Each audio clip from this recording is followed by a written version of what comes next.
A very good morning my dear students. Good evening, good afternoon. जब भी आप ये लेक्चर देख रहे हैं मेरा, तो आज एक बहुत ही इम्पोर्टेंट कॉन्सेप्ट हम डिस्कस करने के लिए जा रहे हैं, जो है हमारा किरचॉफ्स लॉ। तो इस लॉ के हेल्प से हम काफ़ी सारे क्वेश्चंस करेंगे, काफ़ी सारे न्यूमेरिकल्स करेंगे कॉम्बिनेशन ऑफ रेसिस्टेंस के, इसीलिए इसको बताना है। और ये लॉ जो है वो तुम्हारे बोर्ड पॉइंट ऑफ व्यू से तो इम्पोर्टेंट है ही, साथ के साथ जो है ये कंपटीशन पॉइंट ऑफ व्यू से इसलिए इम्पोर्टेंट है क्योंकि इस कॉन्सेप्ट के एप्लीकेशन से हम काफ़ी सारे प्रॉब्लम को बहुत ही इजी वे में सॉल्व कर सकते हैं।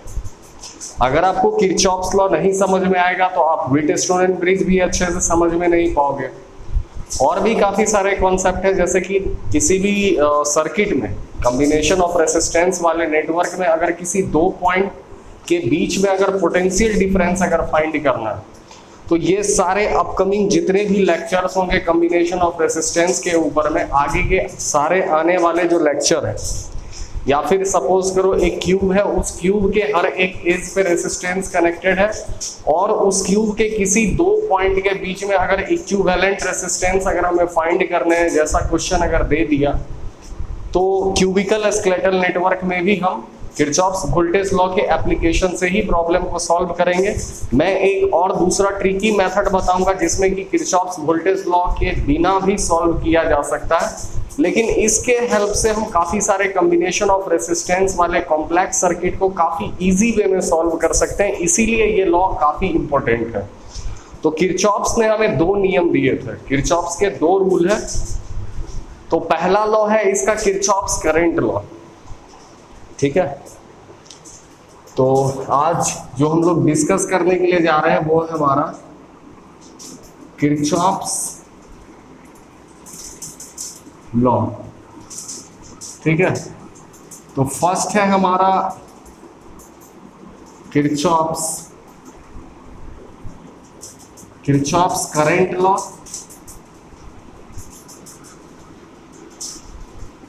It is also abbreviated as KCL, या KCL is acronym for Kirchhoff's current law। और दूसरा लॉ जो है हमारा बच्चे, वो है हमारा किरचॉफ्स वोल्टेज लॉ, ठीक है, जिसे हम सिंपली कहते हैं KVL, ठीक है। तो किरचॉफ्स ने हमें दो नियम दिए थे, और ये सिर्फ आज ही नहीं या क्लास 12 में ही नहीं, आगे फर्दर आप जब भी हायर एजुकेशन में जाओगे, इंजीनियरिंग करने के लिए जाओगे, पीएचडी करने के लिए जाओगे, बीएससी करने के लिए जाओगे फिजिक्स लेकर के, या एमएससी करोगे, तो आगे जितने भी कॉम्प्लेक्स सर्किट के ऊपर में न्यूमेरिकल बनेंगे, तो कॉम्प्लेक्स सर्किट को सिंप्लीफाई करने में, उन्हें सॉल्व करने में ये लॉ बहुत ही हेल्पफुल है, इसीलिए ध्यान से देखना। So we are starting our lecture from Kirchhoff's current law। तो सबसे पहले हम लोग स्टार्ट करेंगे यहां से, किरचॉफ्स का करंट लॉ। ये लॉ क्या कहता है? तो बच्चे किरचॉफ्स का करंट लॉ कहता है, ध्यान से सुनना, बहुत लॉजिकली तुम्हें बताऊंगा, और मेरा इंटेंशन ये है कि हम इसके बेसिस पे बनने वाले ज्यादा से ज्यादा डिफरेंट तरीके के क्वेश्चन करें, जिसके हेल्प से आप लोग नंबर ऑफ क्वेश्चंस अदर जितने भी बुक में दिए गए हैं, एक अच्छे राइटर के बुक में दिए गए, आप उन्हें सॉल्व कर सको। तो किरचॉफ्स करंट लॉ क्या कहता है कि sum of total incoming current, और एक एक अपने टर्म को क्लियर करके चलो, sum of total incoming current at a junction is equal to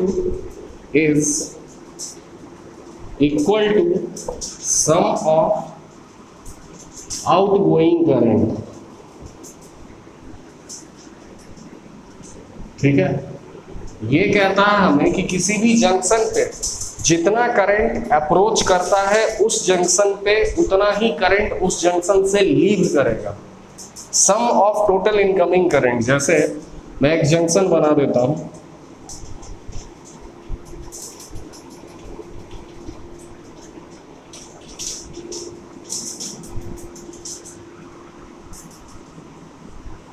इससे घबराना नहीं बच्चे, ये रेसिस्टेंस यहां हमने लगा दिया है।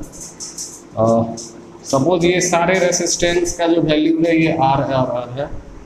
अगर यहाँ पे ये जंक्शन है, दिस इज कॉल्ड जंक्शन, ये चारों वायर का मिला हुआ जंक्शन, अगर यहाँ I1 और इस तरफ से सपोज करो I2 करंट जो है वो इस जंक्शन पे पहुंच रहा है, और यहाँ से जो करंट निकल रहा है that is I3 and I4, तो इस किरचॉफ्स करंट लॉ हमें कहता है कि जितना करंट इस जंक्शन पे पहुंचेगा, यानी incoming current, total incoming current कितना है I1 और I2, तो I1 plus I2 that must be equal to कितना करंट यहां से निकल रहा है, तो I3 एंड I4। क्लियर है बच्चे? ठीक है, इसी को हम दूसरे लैंग्वेज में भी लिख सकते हैं। इसको पॉज करके पहले आप लोग लिख लीजिए, थोड़ा सा स्पेस का लैकिंग है इसीलिए यहीं पे मिटा करके मैं बताऊंगा आपको। ओके, 1 2 3 4, चलो लिख लिया इसको। अब मैं इसको, इसी लॉ को दूसरे लैंग्वेज में भी हम लिख सकते हैं। इसको लिख कैसे सकते हैं दूसरे लैंग्वेज में?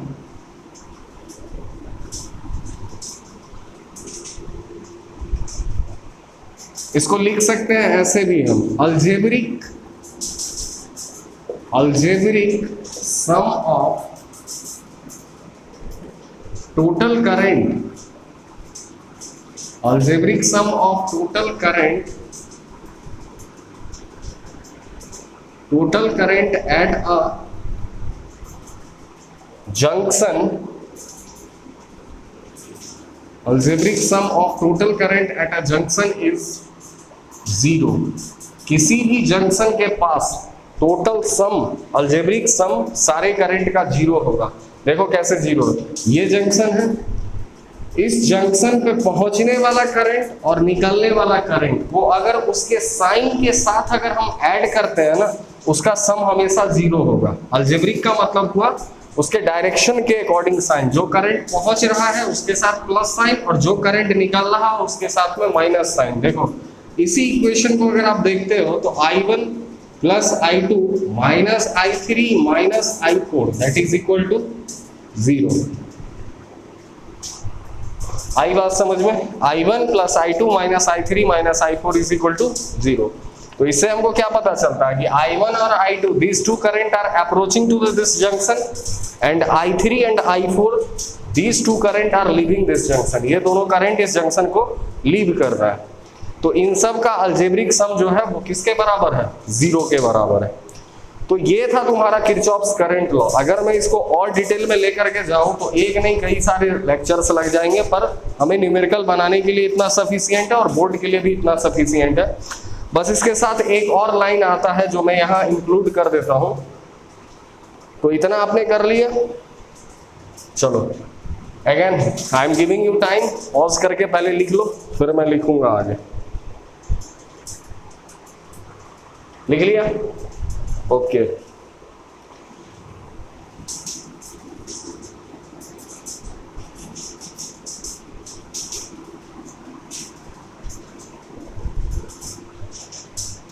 Kirchhoff's current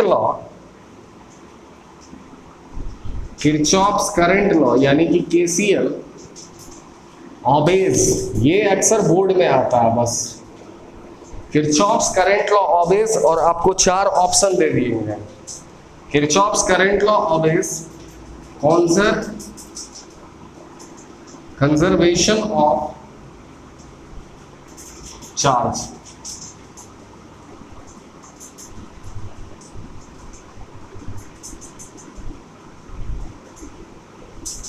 Kirchhoff's current law obeys conservation of charge. इसका क्या मतलब है? देखो sorry, conservation of charge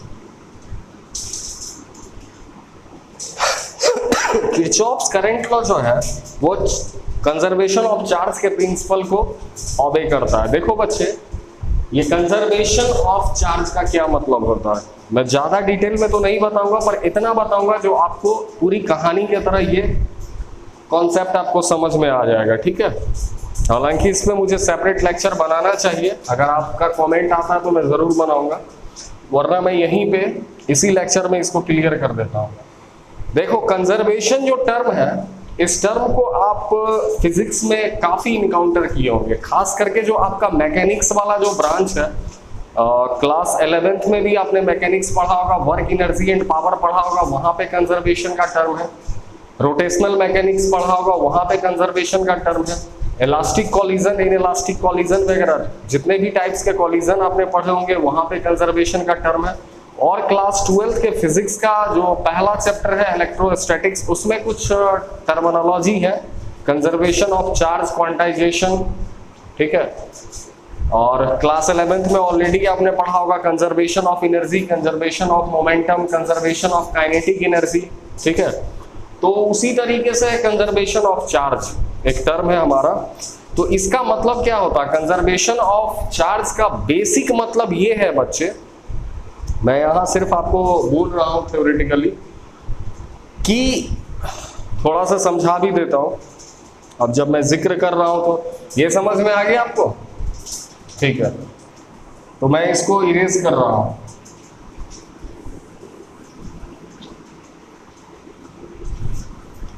conservation of charge का मतलब होता है बच्चे कि पूरे यूनिवर्स में जो टोटल चार्ज है, वो टोटल चार्ज हमेशा कांस्टेंट होता है।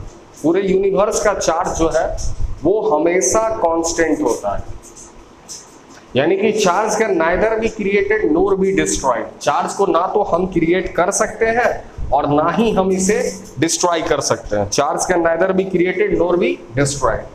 चार्ज को सिर्फ हम एक बॉडी से दूसरे बॉडी में ट्रांसफर कर सकते हैं। इस एक एक वर्ड पे अपना फोकस डालो। चार्ज ना तो क्रिएट हो सकता है और चार्ज ना ही डिस्ट्रॉय हो सकता है पूरे यूनिवर्स का। और वैसे ही किसी भी प्रोसेस के दरमियान अगर कोई फेनोमेना होता है, उस प्रोसेस के दरमियान जो है, अगर एक बॉडी से दूसरा बॉडी में चार्ज ट्रांसफर होता है, तो दोनों बॉडी का जो टोटल चार्ज होगा वो ट्रांसफर से पहले और ट्रांसफर के बाद ये दोनों कांस्टेंट होगा। इस एक एक टर्म को क्लियर करते रहो, ठीक है, ये बहुत जरूरी है। तो मैंने पहले ही कहा कंजर्वेशन ऑफ चार्ज का मतलब क्या होता है बच्चे, कि टोटल चार्ज जो इस यूनिवर्स का है वो कांस्टेंट है। Total charge of this universe is constant। इसका मतलब हुआ कि charge can neither be created, charge can neither be created and NOR be destroyed. Charge को ना ही हम क्रिएट कर सकते हैं और ना ही हम इसे डिस्ट्रॉय कर सकते हैं, ठीक है। जैसे energy can neither be created NOR be destroyed, clear. अच्छा, एक और इसका मतलब है कंजर्वेशन ऑफ चार्ज का, total charge on a body, किसी भी बॉडी के ऊपर में जो टोटल चार्ज जो होता है वो बच्चे जीरो होता है। यानी जितना उसके अंदर में पॉजिटिव चार्ज होगा उतना ही उसके अंदर में निगेटिव चार्ज होगा। कब? जब वो इक्विलिब्रियम स्टेट में होगा, ठीक है। तो जितना उसके ऊपर में पॉजिटिव चार्ज होगा उतना ही उसके ऊपर में निगेटिव चार्ज होगा। केमिस्ट्री वगैरह में भी आपने केमिकल रिएक्शंस पढ़े होंगे, काफी सारे रिएक्शन पढ़े होंगे। जैसे मैं कहता हूं सोडियम से सोडियम का आयन बनाओ, आयन का मतलब क्या हुआ, एटम के ऊपर में चार्ज होना चाहिए। ये सोडियम है सपोज करो, अभी इसके पास में नेट चार्ज क्या है, जीरो है। इसके अंदर में टोटल नंबर ऑफ प्रोटॉन और total number of electron both are equal. Number of proton and number of electron in this sodium atom are equal, ठीक है। इक्वल अमाउंट ऑफ पॉजिटिव और नेगेटिव चार्ज। ये concept हमको सबसे पहले दिया था जे.जे. थॉमसन ने, जिसने प्लम पुडिंग मॉडल बताया था। इलेक्ट्रिकल न्यूट्रलिटी, किसी भी एटम का इलेक्ट्रिकल न्यूट्रलिटी को एक्सप्लेन सबसे पहले जे थॉमसन ने किया था कि किसी भी एटम के पास में जितना पॉजिटिव चार्ज होगा उतना ही उसके पास में निगेटिव चार्ज होगा। अब इससे अगर आयन हम बनाते हैं, हमें पता है कि सोडियम जो है वो स्टेबिलिटी को गेन करने के लिए एक इलेक्ट्रॉन को लूज करता है, तो इसके पास एक पॉजिटिव चार्ज आ गया और एक इलेक्ट्रॉन इसने लूज कर दिया। अब अगर देखो नेट चार्ज इसके ऊपर में क्या है, 0, और इस तरफ का भी नेट चार्ज क्या हो जाएगा, बैलेंस, यानी 0 हो जाएगा। तो टोटल चार्ज जितना इस तरफ है उतना ही टोटल चार्ज क्या है, इस तरफ भी है। तो initial charge is equal to final charge. आ गई बात समझ में? जितना चार्ज इसके ऊपर में भी चार्ज 0 है और इधर के मतलब प्रोसेस से पहले और प्रोसेस के बाद का जो नेट चार्ज है वो 0 है और चार्ज जो है वो कांस्टेंट है। इसी को हम लोग कहते हैं कंजर्वेशन ऑफ चार्ज, या इसको दूसरे तरीके से भी मैं समझाता हूं। देखो बच्चे, मैंने कहा कि पूरे यूनिवर्स का चार्ज जो है वो कांस्टेंट है। पूरे यूनिवर्स का जो चार्ज है वो कांस्टेंट है, या किसी भी प्रोसेस के दरमियान ना तो कोई चार्ज नया क्रिएट होता है और ना ही कोई चार्ज हम डिस्ट्रॉय कर सकते हैं। सिर्फ चार्ज को हम वन बॉडी से दूसरे बॉडी में ट्रांसफर कर सकते हैं। Only we can do that, कि हम सिर्फ चार्ज को एक बॉडी से दूसरे बॉडी में ट्रांसफर कर सकते हैं। सपोज हमारे पास में this is a piece of cloth और इसके साथ इबोनाइट रॉड वगैरह बुक में लिखा रहता है। सपोज ये एक रॉड है, इसको मैं रब करता हूं, ठीक है। तो रब करने के बाद क्या होता है, देखो चार्ज का ट्रांसफर होगा। चार्ज को ट्रांसफर करने का तरीका है रब करके हम कर सकते हैं, फ्रिक्शन, कंडक्शन और induction. These 3 methods are used for transferring the charge from one body to another body. तो जैसे मैंने एक क्लॉथ का टुकड़ा लिया, suppose this is a cloth,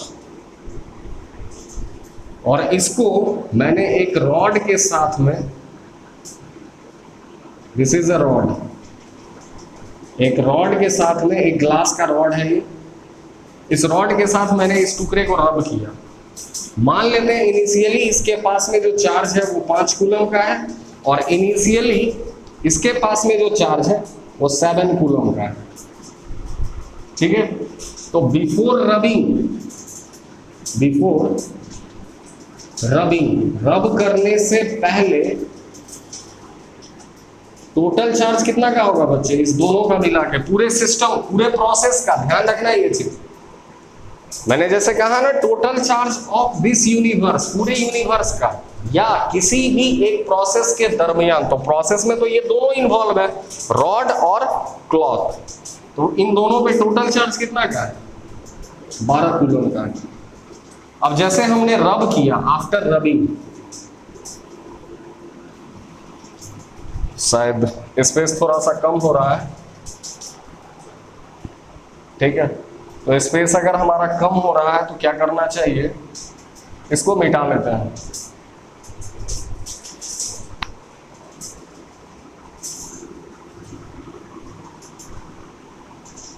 अब मैं इसके बाद का यहां ऊपर लिख रहा हूं बच्चे, आफ्टर रबिंग, आफ्टर रबिंग, रब करने के बाद क्या होता है। रब करने के बाद मान के चलो कि ये जो क्लॉथ है, इस क्लॉथ से कुछ चार्ज का ट्रांसफर इस रॉड के ऊपर में आ गया, यानी रॉड चार्ज हो गया। इस पे चार्ज घट करके आफ्टर रबिंग,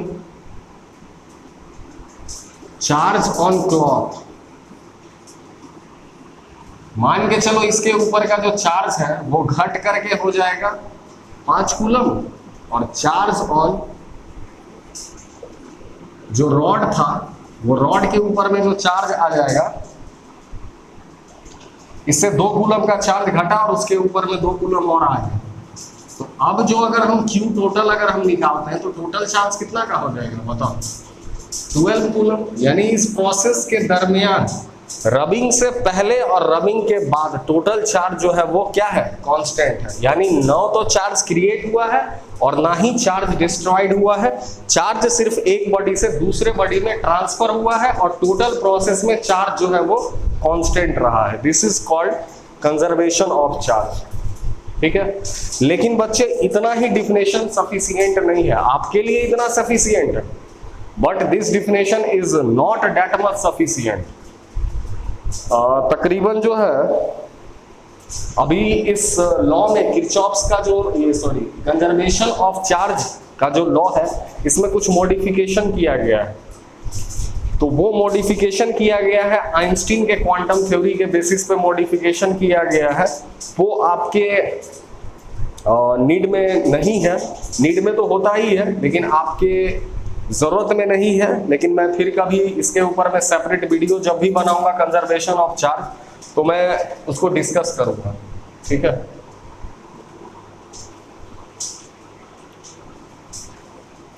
क्लियर है? तो ये था हमारा कंजर्वेशन ऑफ चार्ज।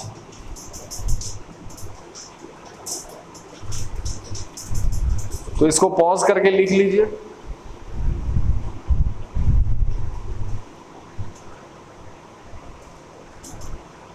मैं अब जब बोल दिया थोड़ा सा मैं इसका दे ही देता हूं ओवरव्यू। देखो बच्चे, आइंस्टीन का कॉन्सेप्ट था, इतना तक क्लियर है? देखो,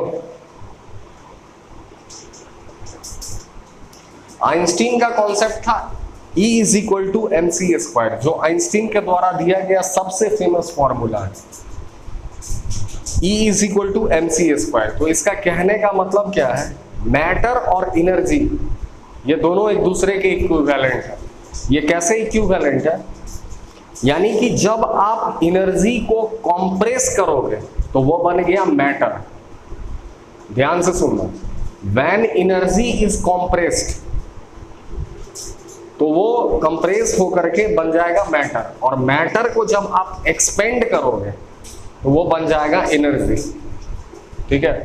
व्हेन मैटर इज एक्सपेंडेड तो वो बन गया एनर्जी, और जब एनर्जी को आपने कंप्रेस किया तो वो बन जाएगा मैटर।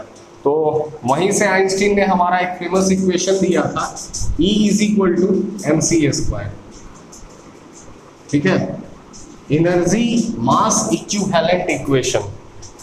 अब बच्चे, जैसे मैं आपसे एक क्वेश्चन पूछता हूं, आप सबने सुना होगा एटम बॉम्ब का एक्सप्लोजन, ठीक है।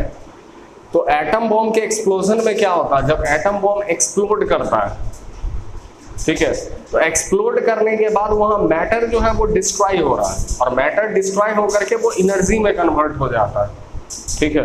तो एनर्जी में कन्वर्ट हो जाता है तो उस मैटर के पास में मिलियंस बिलियंस, ठीक है, मिलियन बिलियन और अनकाउंटेबल नंबर ऑफ इलेक्ट्रॉन होंगे, और सब इलेक्ट्रॉन के पास में चार्ज होगा। जैसे एटम बम में सपोज करो जब वो ब्लास्ट किया और एनर्जी में कन्वर्ट हुआ, तो उस एटम बम के पास में मान के चलो 100 इलेक्ट्रॉन है, वो 100 इलेक्ट्रॉन डिस्ट्रॉय हो गया, मैटर डिस्ट्रॉय हो गया। मैटर डिस्ट्रॉय होकर के अभी मैंने कहा एनर्जी बन गया। शैल आई रैब इट? इसको मैं रब कर रहा हूं, इसको लिख लेना।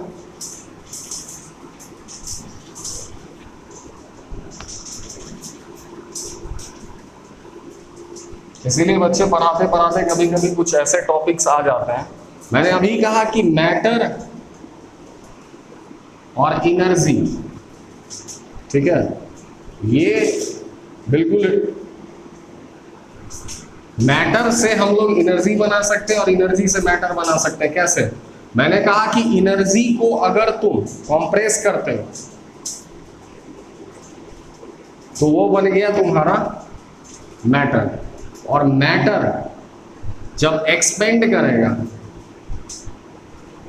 मैटर एक्सपेंड करेगा तो वो क्या बना देगा, एनर्जी बना देगा। यही तो E इक्वल टू mc² है। तो अब जैसे एटम बॉम्ब का एक्सप्लोजन ले लो, तो एटम बॉम्ब का एक्सप्लोजन में मैंने कहा कि किसी भी एटम बॉम्ब के पास में, कोई एक हमारे पास में एटम बॉम्ब है, उस एटम बॉम्ब के पास में मान के चलो 100 इलेक्ट्रॉन है, एज्यूम कर लेगा, होंगे तो उसके पास अनकाउंटेबल नंबर ऑफ इलेक्ट्रॉन, उतना बड़ा बड़ा एटम बॉम्ब होता है, 100 इलेक्ट्रॉन। तो जब एटम बॉम्ब एक्सप्लोड किया, ठीक है, एटम बॉम्ब जब तुम्हारा एक्सप्लोड किया यानी एक्सपेंड किया, वो किस में कन्वर्ट हुआ, एनर्जी में कन्वर्ट हुआ। When atom bomb explodes it convert into energy. तो ये जो 100 इलेक्ट्रॉन था वो एनर्जी में कन्वर्ट हो गया। लेकिन इस 100 इलेक्ट्रॉन के पास में जो चार्ज होगा, 100 इलेक्ट्रॉन के पास में जो चार्ज होगा,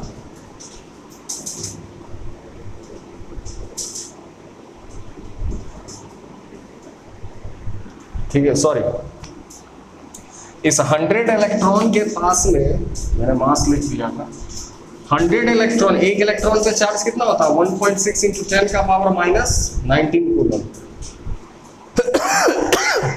तो ये इतना चार्ज कहां गया, जबकि हम कह रहे हैं कंजर्वेशन ऑफ एनर्जी कहता क्या है, कंजर्वेशन ऑफ एनर्जी बच्चे हमसे कहता है कि charge can neither be created nor be destroyed. Charge को ना तो क्रिएट कर सकते हैं भाई और ना ही हम डिस्ट्रॉय कर सकते हैं।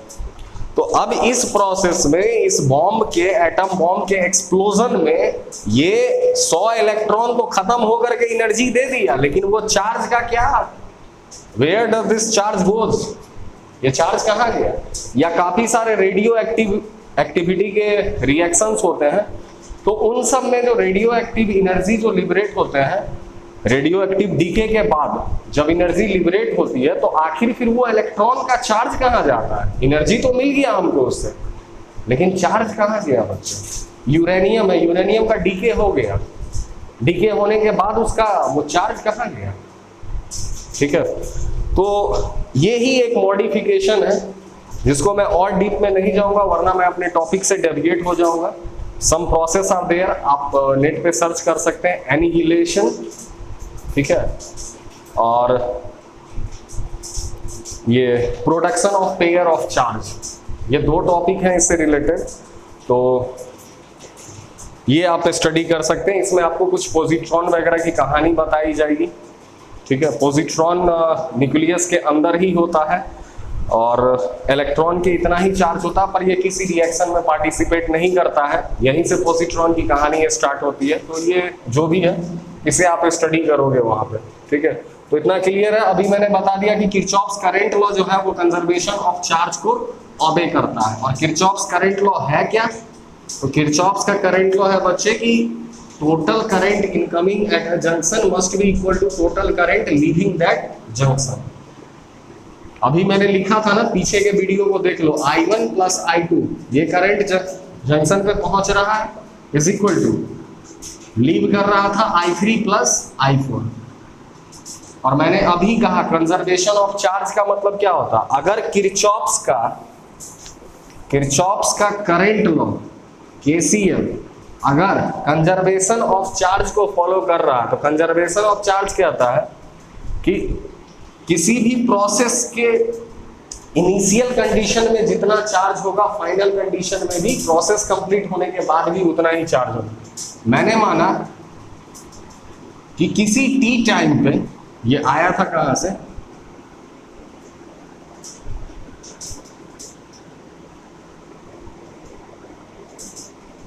यही था, अगर I1 और I2 करंट यहां पहुंच रहा तो निकल क्या रहा है यहां से I3 एंड I4 निकल रहा है। तो हमने कहा sum of total incoming current at a junction is equal to sum of outgoing current. हम इस पूरे प्रोसेस को किसी टाइम t पे देखते हैं, एट सम टाइम t। अगर किसी टाइम t पे हम इस पूरे प्रोसेस को ऑब्जर्व करते हैं, तो इस करंट को बनाने के लिए करंट का बेसिक फॉर्मूला क्या है? Charge per unit time. इस I1 करंट के लिए कुछ चार्ज तो यहाँ पे गया होगा, हम लिख सकते हैं वहां पे Q1 अपॉन T प्लस इस I2 के लिए कुछ चार्ज गया होगा, let that be Q2 upon T, that is equal to I3 के लिए कुछ चार्ज निकला होगा, तभी तो I3 करंट बना। इस वायर से करंट बना मतलब कि इसमें चार्ज फ्लो कर रहा है, तो Q3 अपॉन T। सिमिलरली यहां I4 बन रहा है, तो I4 को बनाने के लिए कुछ तो चार्ज रिस्पॉन्सिबल हुआ होगा, तो Q4 अपॉन T। ये T से T कैंसिल हो गया, तो क्या आया हमारे पास में Q1 plus Q2 that is equal to Q3 plus Q4। मतलब प्रोसेस से पहले जितना चार्ज था इनिशियली और फाइनली जो नेट चार्ज है वो दोनों क्या है हमारा कांस्टेंट है। यानी कि अगर इसको इस तरफ लेकर के आते हैं, स्पेस के लैकिंग में मैं ऊपर लेकर के इसको लिख रहा हूं, या यहां लिख लो Q initially minus Q final, उस इक्वेशन से क्या आ जाएगा बच्चे? 0। यानी यहां से क्या लिख सकते हैं? Delta Q is equal to 0। Charge कोई चेंज नहीं हुआ, मतलब ना तो कोई चार्ज क्रिएट हुआ ना तो कोई चार्ज डिस्ट्रॉय हुआ। तो भाई इसको हम ऐसे भी लिख सकते हैं, मतलब चेंज इन चार्ज जो है, नहीं दिख नहीं रहा होगा, let me check whether it is clear on the phone screen और नॉट बच्चे। हाँ क्लियर। इस चीज को हम ऐसे भी तो लिख सकते हैं, delta Q is equal to अगर 0 है हम लिख सकते हैं कि टाइम के रिस्पेक्ट में चार्ज में कोई भी चेंज नहीं आया, तो Q बराबर क्या हो जाएगा? Q बराबर क्या हो गया? कांस्टेंट हो गया। बात छोटी सी ही थी, पर उसको एनालाइज करके अच्छे से समझो, ठीक है? एक एक टर्म को क्लियर करो। ओके, इसको पॉज करके आप लोग लिख लीजिए। तो कोई भी तुमसे पूछे किरचॉफ्स करंट लॉ किसको ऑबे करता है?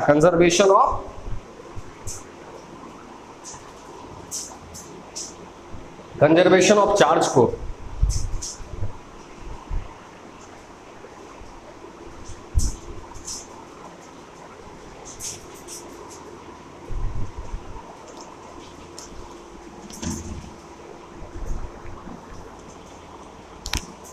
ठीक है बच्चे, अब हमारे पास है,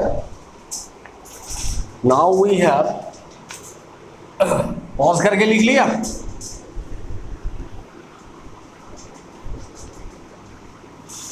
आज थोड़ा सा स्पेस ज्यादा होना चाहिए क्योंकि ये टॉपिक थोड़ा सा लेंदी है, लेकिन बैड लक कैमरा का सेटिंग आज थोड़ा सा अप्रोप्रिएट नहीं रहा, कोई बात नहीं, वी विल मैनेज।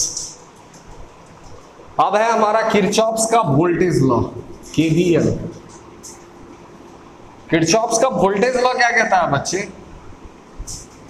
कि sum of total voltage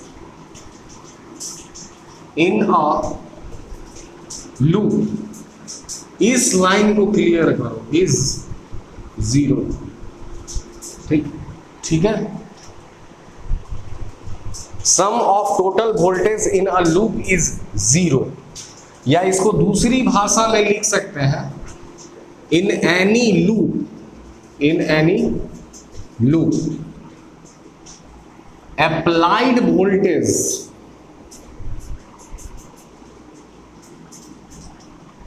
in any loop applied voltage is equal to consumed voltage। किसी भी लूप में बच्चे जितना वोल्टेज अप्लाई किया गया होगा, लेकिन ये बहुत इंपॉर्टेंट टर्म है यहां पे कि ये कहानी जब कभी भी हुई है तो किसी लूप में हुई है। आई बात समझ में? कि किसी भी लूप में applied voltage must be equal to consumed voltage. Where? कहां? स्ट्रेट वायर में नहीं, किसी भी लूप में। या sum of total voltage in a loop is equal to 0। मैं दोनों डिफिनेशन को प्रूव करूंगा, ठीक है? एक एक टर्म को क्लियर करो। तो इसको मैं मैथमेटिकली लिख सकता हूं, और summation of, this is the sign of summation, mathematics में हम लोग यूज करते हैं। अगर किसी भी लूप में n कंपोनेंट अगर लगे हुए हैं तो i इज इक्वल टू 1 से लेकर के n, ठीक है? n इलेक्ट्रिकल कंपोनेंट लगे हुए हैं तो सबके पास के वोल्टेज ड्रॉप का जो सम होगा वो दैट इज इक्वल टू 0। आई बात समझ में?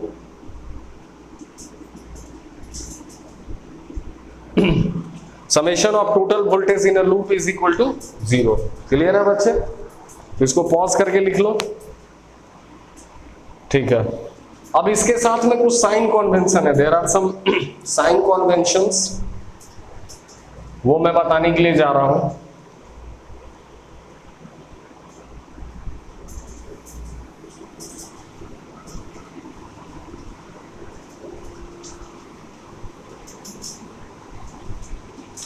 देखो साइन कन्वेंशन हमारे पास में क्या है, साइन अच्छे से समझना है इसको, sign convention for Kirchhoff's voltage law जब भी आप लगाओगे तो साइन कन्वेंशन के अकॉर्डिंग ही लगाओगे, ठीक है। न्यूमेरिकल में बहुत ज्यादा जरूरी पड़ने वाला है इसका। सपोज हमारे पास में एक रेसिस्टेंस है R और इसमें करंट चल रहा है I, और अगर हम इस करंट के डायरेक्शन में ये R रेसिस्टेंस है किसी लूप में है, ठीक है, यहां मैंने ब्रांच से इसको शो किया है और उसमें करंट जा रहा है इस तरफ और हम भी उस लूप में उसी डायरेक्शन में चल रहे हैं, करंट के डायरेक्शन में भी, करंट के ही डायरेक्शन में हम भी चल रहे हैं। तो अगर दोनों सेम डायरेक्शन का, तो इसके पास का जो वोल्टेज ड्रॉप होगा, पोटेंशियल ड्रॉप, जो पोटेंशियल ड्रॉप होगा that is equal to minus, यहां क्या ले लेंगे, माइनस IR, ठीक, यूज करेंगे इसको। इसका ठीक उल्टा, अगर सपोज करो ये रेसिस्टेंस है, ये ब्रांच किसी लूप का है, मैं बार बार लिख दे कह रहा हूं इस चीज को बोल्ड मार्क करके समझो। तो अगर यहाँ पे करंट इस तरफ फ्लो कर रहा है I और हम ऐसे मूव कर रहे हैं लूप में, तो इसके पास का जो पोटेंशियल ड्रॉप होगा या डिफरेंस होगा वो प्लस IR होगा। क्लियर है? अगर हमारे पास में एक सेल या बैटरी है, ठीक है, और हम इसमें पॉजिटिव से निगेटिव के तरफ अगर हम मूव कर रहे हैं बच्चे, तो हमारे पास में जो नेट ड्रॉप होगा इसके क्रॉस, यहाँ कई बुक में EMF लिखा रहता है, E, इसी चैप्टर करंट इलेक्ट्रिसिटी में EMF इलेक्ट्रोमोटिव फोर्स के बारे में पढ़ना है। EMF कुछ होता खास, देखो EMF का भी जो है ना वही यूनिट होगा वोल्ट जो यूनिट पोटेंशियल ड्रॉप का होता है। दोनों में डिफरेंस क्या होता है कि पोटेंशियल ड्रॉप हमेशा, potential drop is potential difference between the electrodes when the circuit is closed, जब सर्किट तुम्हारा क्लोज होता है, और जब सर्किट ओपन रहे तब इस दोनों इलेक्ट्रोड के बीच का पोटेंशियल डिफरेंस को हम लोग कहते हैं EMF, when circuit is open, ठीक है। अभी सर्किट ओपन है इसीलिए मैंने E से लिख दिया, कंफ्यूज हो तो हटा दो इसको। इसका साइन हम लोग लेंगे प्लस से माइनस, तो फाइनली कहां अप्रोच कर रहे हैं, माइनस पे, ठीक है। अब सपोज हमारे पास में यही एक बैटरी है और हम चल रहे हैं अपोजिट डायरेक्शन में, निगेटिव से पॉजिटिव की तरफ, तो इसके पास का जो पोटेंशियल ड्रॉप होगा फाइनली पहुंच कहां रहे हैं, निगेटिव से पॉजिटिव, तो क्या ले लेंगे यहाँ, प्लस भी। बस यही 4 साइन कन्वेंशन है जिसको हम यूज करने वाले हैं फॉर्मूलेज में, और इसे अच्छे से समझना है क्योंकि आने वाले फर्दर एजुकेशन में भी आप इस लॉ का काफी सारा यूज करने वाले हैं, ठीक है। चलो अच्छा बच्चे, तो अब आगे जो है हमें स्टार्ट करने वाले हैं, we are going to start. अच्छा, किरचॉफ्स वोल्टेज लॉ, काफी ये क्वेश्चन आते हैं बोर्ड एग्जामिनेशन में। Kirchhoff's voltage law obeys conservation of energy. Kirchhoff's voltage law obeys, याद रखना इसको। किरचॉफ्स करंट लॉ किसको ऑबे करता है, मैंने एक्सप्लेन भी कर दिया।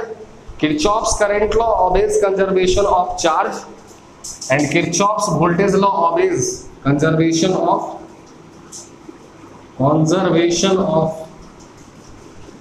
एनर्जी।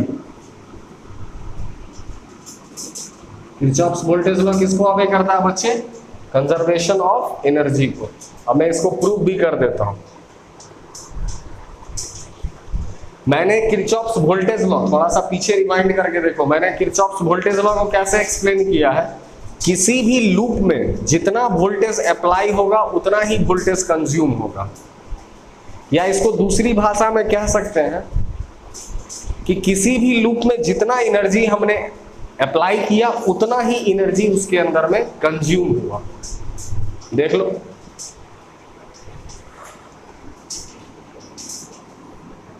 इन एनी लूप क्या था, in any loop applied voltage,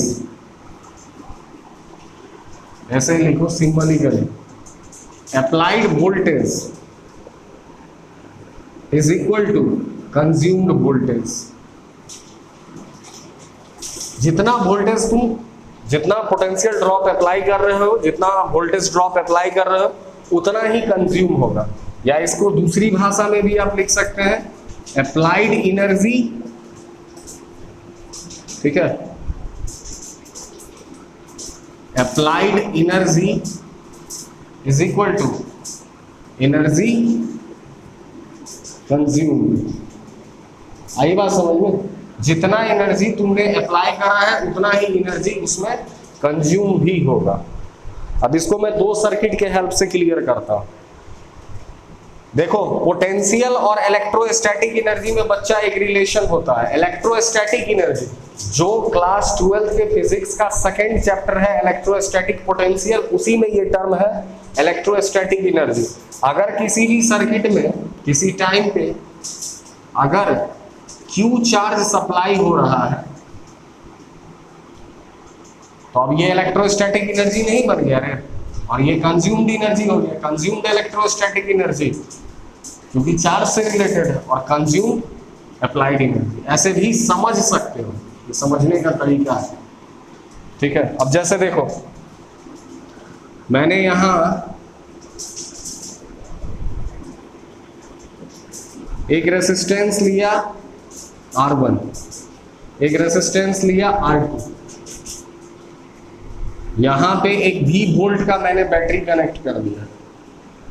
अब इससे कुछ करंट निकलेगा, और सीरीज में हमें पता है कि करंट तो दोनों के पास में क्या पहुंचना, सेम। मैं इस पूरे लूप में, दिस इज अ लूप, इस लूप में नाम दे दो A, B, C और D। इस लूप में मैं किरचॉफ्स वोल्टेज लॉ लगाता हूं, applying KVL in this loop, applying KVL, Kirchhoff's voltage law in the loop. इस लूप में किरचॉफ्स वोल्टेज लॉ अप्लाई करो तो बच्चे, निगेटिव से पॉजिटिव कौन सा साइन ले लेंगे? साइन कन्वेंशन देखो, पॉजिटिव। करंट के डायरेक्शन में आ रहा है तो माइनस IR1, करंट के डायरेक्शन में जा रहा है माइनस, मतलब ऐसे चल रहा है करंट, और लूप भी कैसे जा रहा है, इस तरीके से DABC,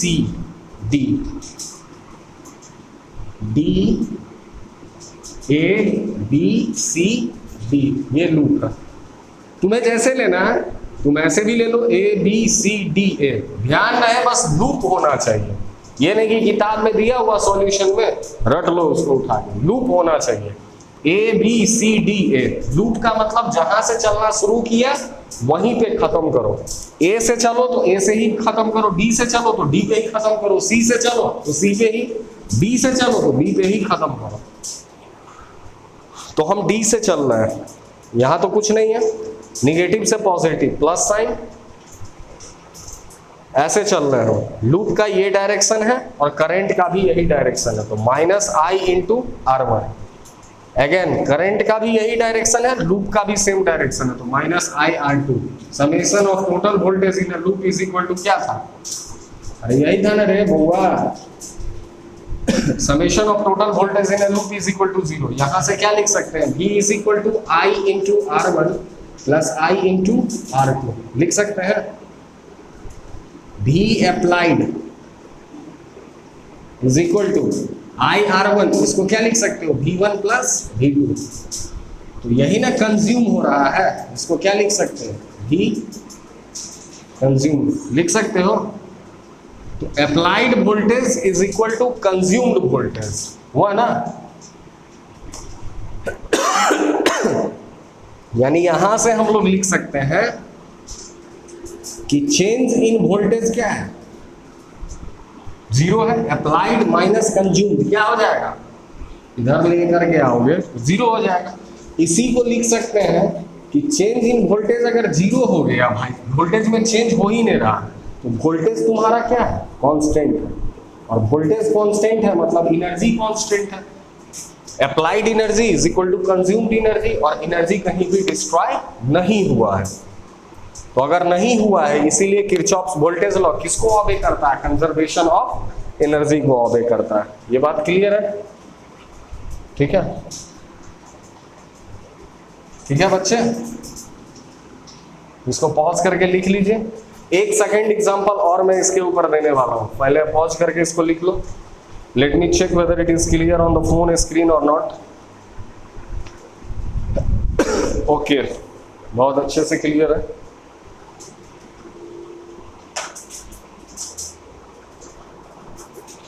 तो इसको पॉज करके पहले लिख लो।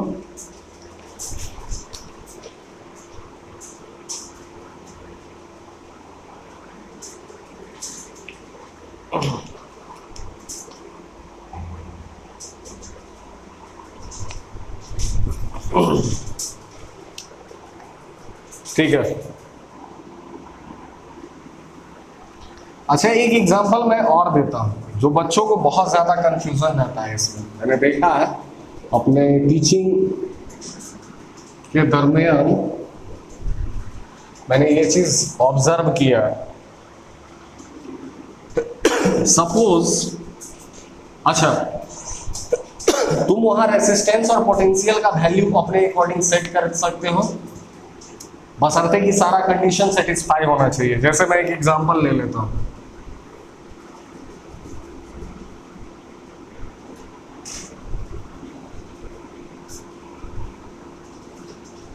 ये सर्किट है। सपोज यहां मैंने 20 वोल्ट का बैटरी लगा दिया। अब मैं इसको वैल्यू लेके कर सकता हूं, मन करे तो करो, नहीं तो सीधे भी लिख दो। 20 वोल्ट का बैटरी लगाया, यहां एक रेसिस्टेंस है 5 ओम का, यहां एक रेसिस्टेंस है 4 ओम का। क्लियर? मैंने बताया था आपको कि पैरेलल में पोटेंशियल ड्रॉप सेम होगा। जितना पोटेंशियल ड्रॉप इसके पास, उतना पोटेंशियल ड्रॉप इसके पास, उतना ही इसके पास। ठीक है, ये बात क्लियर है? मैंने जब सीरीज और पैरेलल कॉम्बिनेशन पढ़ाया था, वहां बहुत अच्छे से डिस्कस किया था मैंने इस टर्मिनोलॉजी को कि पैरेलल में पोटेंशियल ड्रॉप जो है वो सबके पास में सेम आने वाला है। तो भाई जब सेम आने वाला है तो इसके पास का भी ड्रॉप कितना हो जाएगा?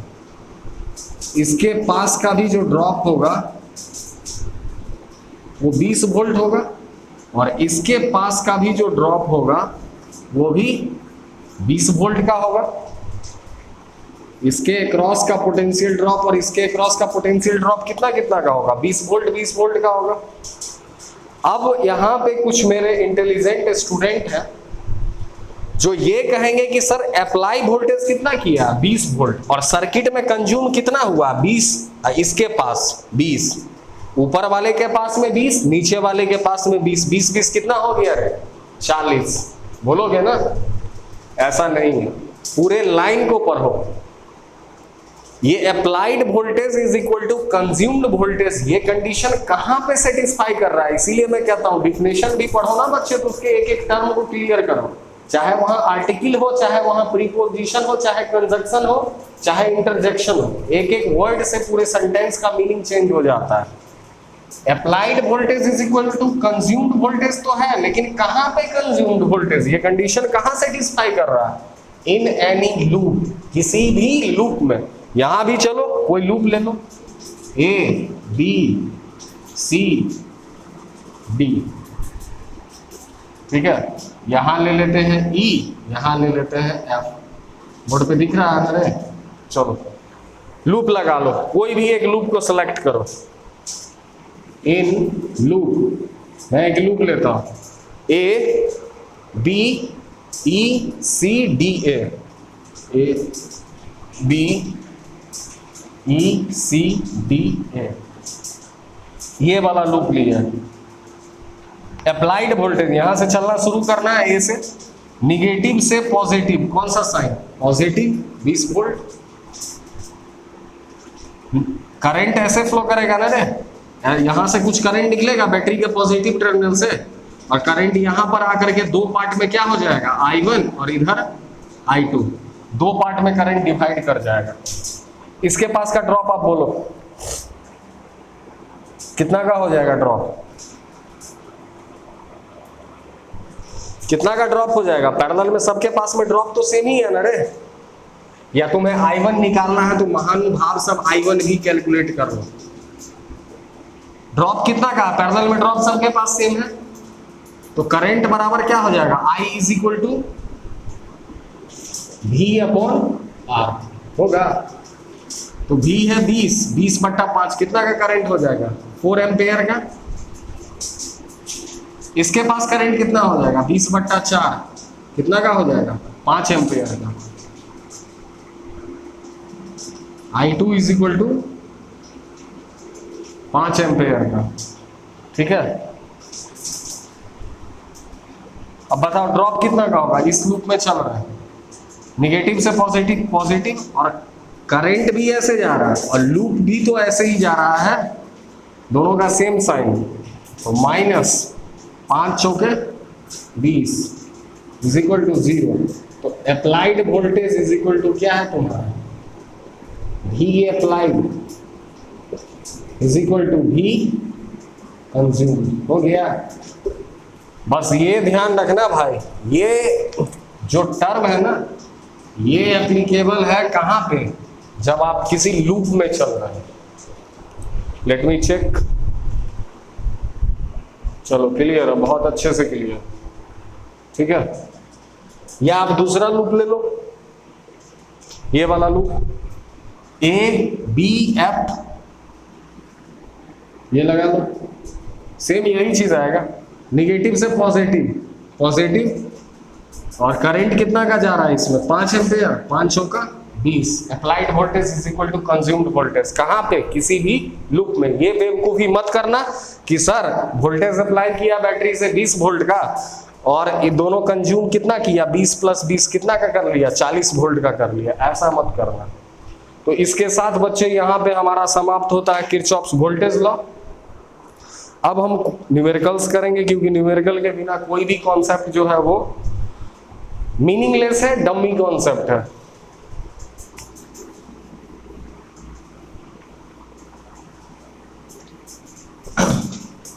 देखो मैं न्यूमेरिकल करने का तरीका सिखा सकता हूं। मैं ज्यादा क्वेश्चन तो नहीं करूंगा, पर डिफरेंट क्वेश्चंस कर दूंगा, जिसके हेल्प से आपको काफी सारे न्यूमेरिकल्स बन जाएंगे। So start with the question.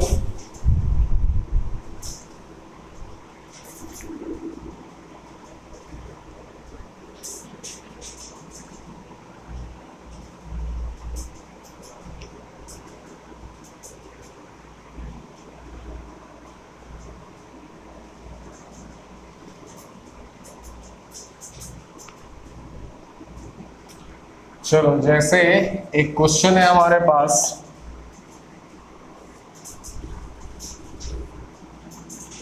ये 200 ओम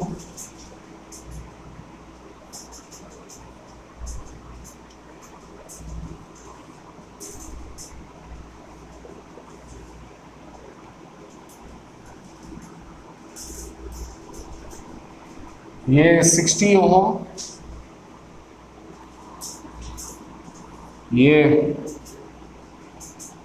20 ओम, ये 4 वोल्ट का बैटरी, ये 5 वोल्ट का बैटरी, यहां से करंट निकला है I। This question is in your NCERT. मैं पहले बिल्कुल बेसिक क्वेश्चन से लूंगा, आगे तो देखो ना। जब मैं किरचॉफ्स का वोल्टेज लॉ के एप्लीकेशन से जब क्वेश्चन सॉल्व करना स्टार्ट करूंगा, जब न्यूमेरिकल्स करेंगे, और आपने भी करना है, यही नहीं कि मुझे करना है। Teacher is only to give you direction to any particular path. वो सिर्फ तुम्हें डायरेक्ट कर सकता है, तुम्हारे बदले में क्वेश्चन नहीं सॉल्व कर सकता, चाहे दुनिया का कोई भी टीचर हो। I माइनस I1, ये दोनों मिल गया यहाँ पे I। क्लियर? यहां तक क्वेश्चन। बुक में शायद तुम्हें यहाँ लूप का भी डायरेक्शन दे करके रखा है, ठीक है। और क्वेश्चन में निकालने के लिए हमसे क्या कह रहा है बच्चे? क्वेश्चन में हमसे निकालने के लिए कह रहा है फाइंड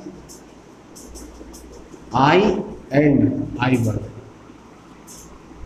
ठीक है। This is the question. इसको पॉज करके पहले लिख लीजिए, ठीक है। स्टार्ट करते हैं।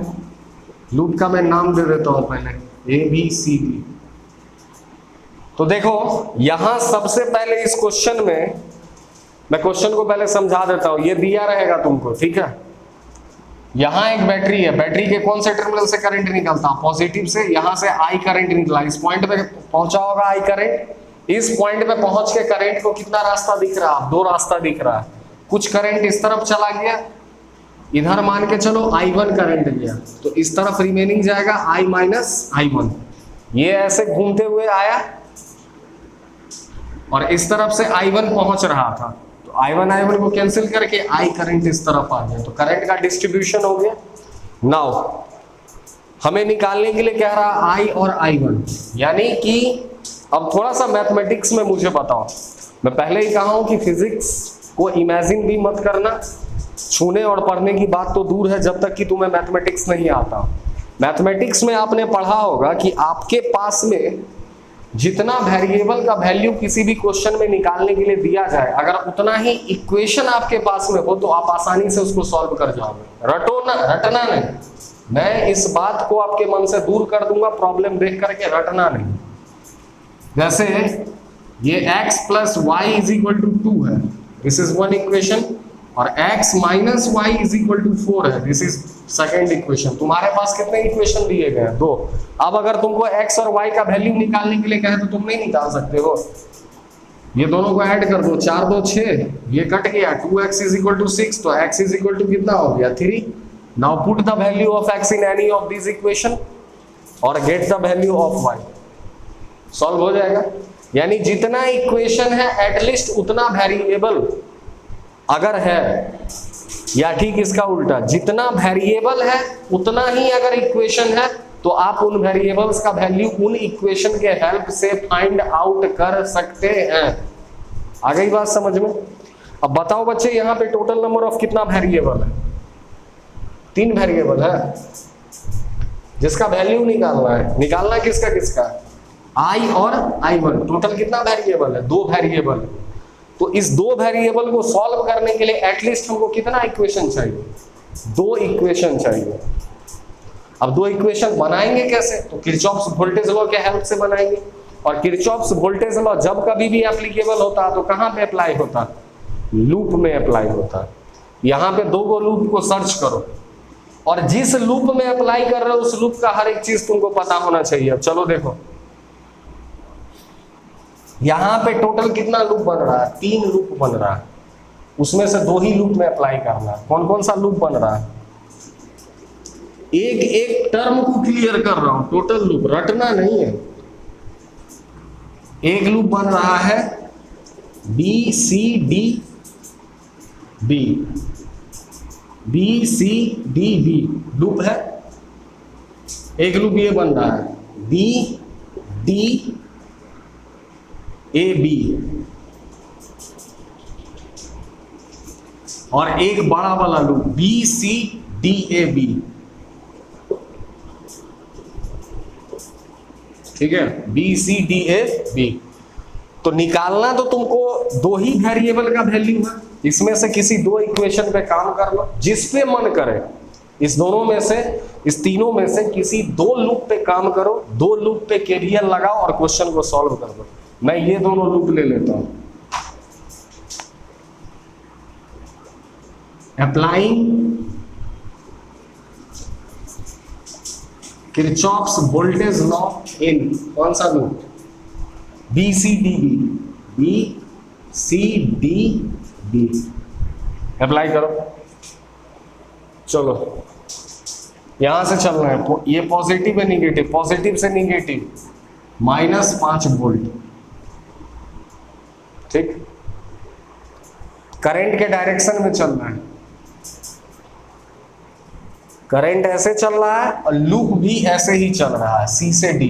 वहां देखो, नाम देखो, दोनों सेम डायरेक्शन में, माइनस साइन, माइनस। करंट कितना जा रहा है? करंट जा रहा है, ड्रॉप कितना का होगा? आई आर होगा ना। रेसिस्टेंस कितना है? 200। करंट कितना है? आई माइनस I1। अब डीबी में आना है, नहीं ऐसे ही ना लूप चला। तो अब देखो हम आ रहे हैं ऐसे, लूप का ये डायरेक्शन है डी से बी और करंट जा रहा बी से डी, दोनों अपोजिट डायरेक्शन में, तो कौन सा साइन ले रहे हैं? प्लस कितना 20 I1 summation of total voltage in loop is equal to 0। यहां से एक इक्वेशन बना लोगे, मैं ज्यादा आगे सॉल्व करूंगा ही नहीं क्योंकि इसको सॉल्व करके टाइम नहीं वेस्ट करना है, आगे भी क्वेश्चन करना है, ये मैथमेटिक्स है, आप खुद भी कर सकते हो। Now applying Kirchhoff's voltage law in कौन सा लूप? मैंने दूसरा लूप ले लेना है BDAB। BDAB में चलो देखो, लूप ऐसे जा रहा है BD, करंट भी ऐसे जा रहा है माइनस साइन, ठीक है, माइनस साइन, तो माइनस 20 इंटू I1, फिर लूप भी ऐसे आ रहा है, करंट भी आ रहा है ऐसे, तो माइनस कितना 60I, निगेटिव से positive plus 4 is equal to 0। दो इक्वेशन बन गया, दो इक्वेशन है, इसको भी सॉल्व करोगे, दो इक्वेशन दो वेरिएबल, दोनों को सॉल्व करके I और I1 का वैल्यू फाइंड आउट कर लो, ठीक है। मैं इसे सॉल्व करके टाइम वेस्ट नहीं करूंगा, तो एक एक लाइन को क्लियर करो, एक एक टर्मिनोलॉजी को क्लियर करो बच्चे, कि जितना लूप है, जितना वेरिएबल हो, उतने लूप को पहले सर्किट में फाइंड आउट कर लो, और जितने वेरिएबल है उतने इक्वेशन बना लो, क्वेश्चन वहीं पे सॉल्व हो जाएगा। आई बात समझ में? इसको पॉज करके लिखो।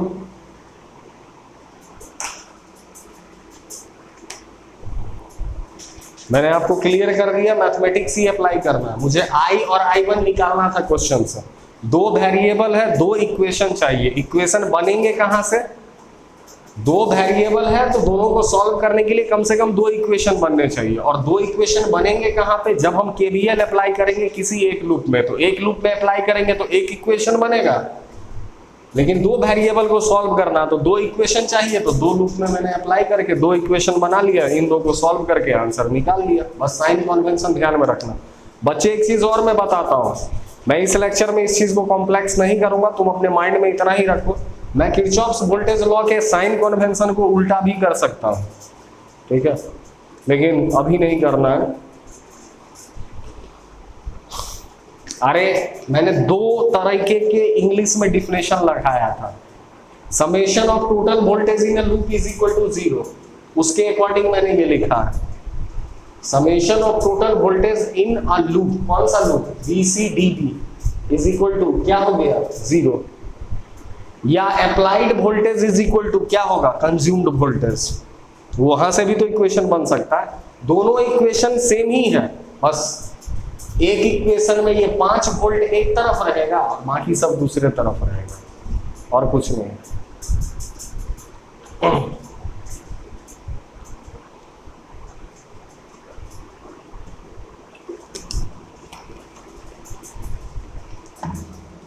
अरे नहीं समझा रहे गधा, ये यहां तक सफिशिएंट।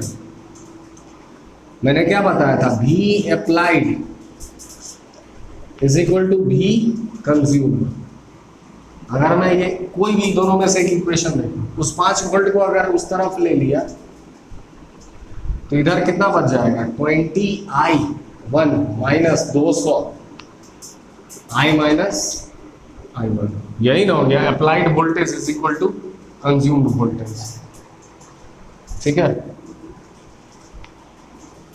जैसे एक तरीका तुम लोग ध्यान में रखो, साइन कन्वेंशन के अकॉर्डिंग करंट के डायरेक्शन और लूप का डायरेक्शन सेम रहा तो ड्रॉप नेगेटिव होगा, करंट और लूप का डायरेक्शन अपोजिट हुआ तो ड्रॉप पॉजिटिव।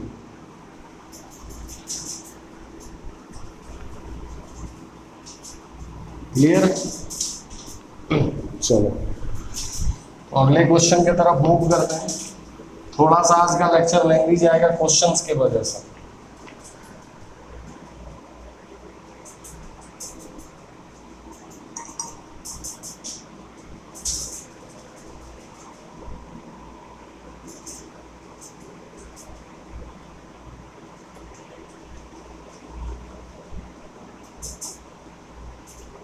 तो चलो नेक्स्ट क्वेश्चन की तरफ चलते हैं।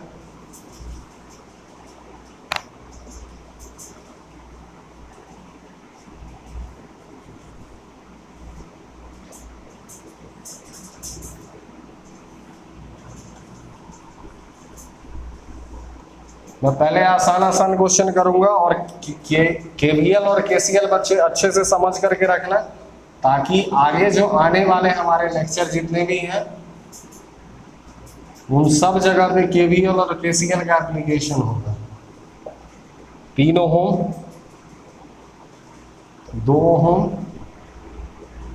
5 ओम, और यहाँ एक बैटरी मैंने लगाया 12 वोल्ट का, यहाँ भी एक बैटरी लगा हुआ है 6 वोल्ट का। सपोज यहाँ से करंट I1 निकलना है, यहाँ से करंट I2 निकल रहा है, और ये दोनों मिल करके इसमें करंट जा रहा है I3। चलो ये हमारा क्वेश्चन देखो बच्चे, घबराओ मत। और क्वेश्चन में हमसे निकालने के लिए क्या कह रहा है, पढ़ो पहले क्वेश्चन को अच्छे से, क्या क्या डेटा दिया गया और निकालने के लिए क्या बोल रहा है। जो चीज आपको निकालने के लिए दे रहा है, क्या वो डायरेक्ट आपको फॉर्मूला अप्लाई करके और गिवन डाटा को पुट करके उस फॉर्मूला में आप डायरेक्ट वहां पहुंच सकते हैं तो ठीक है, और नहीं पहुंच सकते तो उंगली टेढ़ा करके पहुंचना होगा। जो भी गिवन डाटा है उसके हेल्प से आप फर्दर डेटास को कैलकुलेट करते जाओ, जब तक आप अप्रोच नहीं कर जाओ उस फॉर्मूले तक, जिस फॉर्मूले के हेल्प से उस क्वेश्चन को आपको सॉल्व करना है। यानी भाई कान सीधे पकड़ाने में बना तो बना, नहीं तो टेढ़ा तो पकड़ना ही पड़ेगा। तो फाइंड, इसमें क्या रहा, I1 निकालो, I2 निकालो एंड I3 निकालो। समझ लिया क्वेश्चन? नाम दे देता हूं A B C D E F। ठीक है, मैं करना सिखा रहा हूं क्वेश्चन को। अब यहां टोटल कितने वेरिएबल है, मैथमेटिक्स अप्लाई करो। There are 3 variables. ठीक है, 3 वेरिएबल है और मुझे तीनों वेरिएबल का आंसर चाहिए। तो तीनों वेरिएबल को सॉल्व करने के लिए आपको मिनिमम कितना इक्वेशन बनाना होगा, कम से कम 3 इक्वेशन बनाना होगा बच्चों। और वो 3 इक्वेशन आएगा कहां से, तो देखो हमारे पास में कौन कौन सा लूप दिख रहा है, A B, टोटल कौन कौन से लूप है, यहां से सॉल्यूशन दे रहा हूं, लिख लेना क्वेश्चन। कौन कौन सा लूप दिख रहा है, A B C। जो लूप तुमको बुक में दे जरूरी नहीं है उसको सॉल्यूशन से रट लेना। इतना बोलने और इतना सिखाने का यही मेरा इंटेंशन है। A B, अब तुमको अगर A से चला हुआ दे दे तो तुम B से शुरू कर दो, B C F A B, जहां से चलो वहीं पे खत्म करो।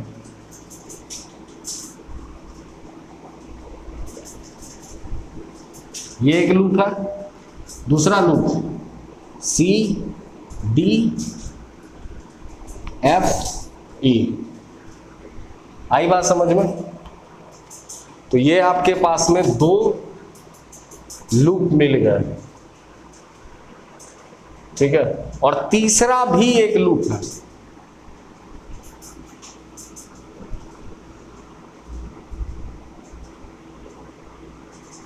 C D E F C, और तीसरा एक कौन सा लूप है, देखो तो एक बड़ा वाला लूप नहीं ले सकते हैं, B D E A B। अब या तो यहां से 3 इक्वेशन बना सकते हो, थोड़ा सा अगर दिमाग का इस्तेमाल अगर करो, यहां पे I1 करंट आ रहा है, इस तरफ से I2 करंट आ रहा है, और ये दोनों मिलकर के तो नीचे गया होगा I3। तो applying,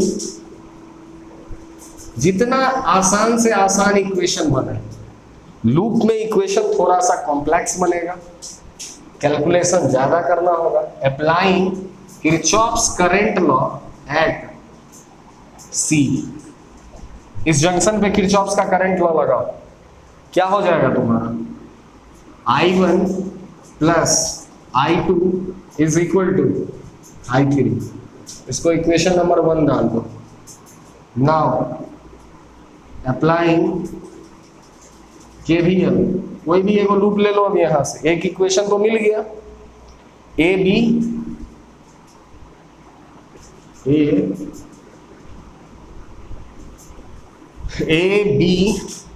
C F A B,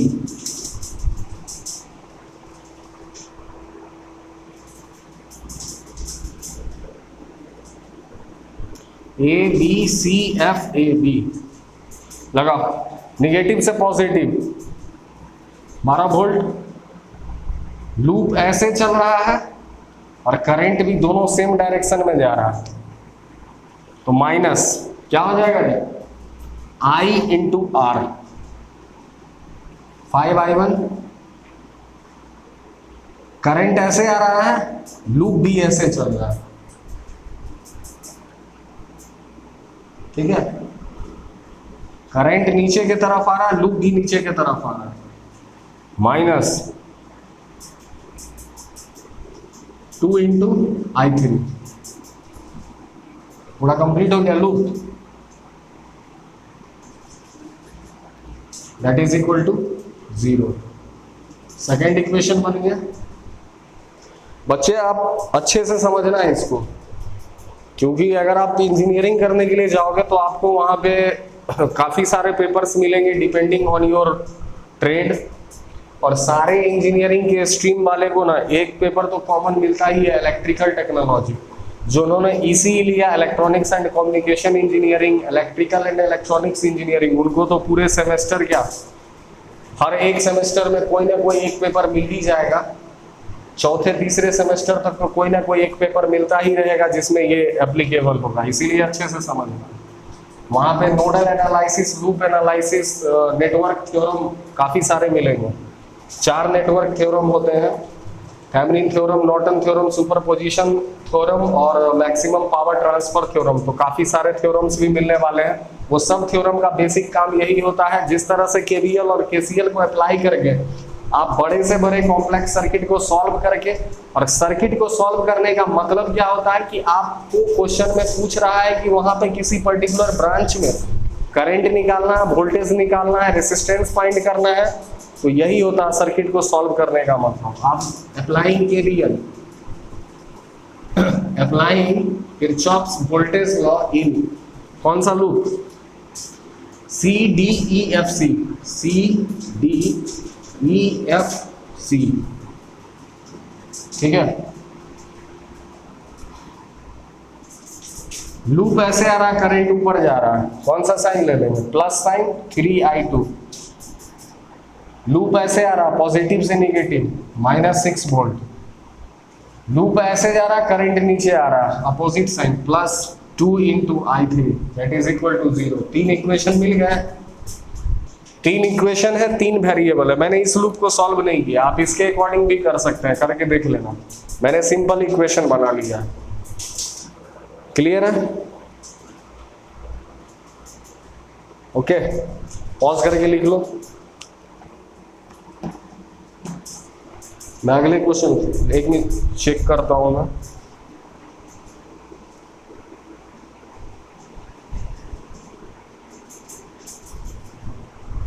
चलो बच्चे, क्लियर है, बहुत अच्छे से क्लियर है, ठीक है।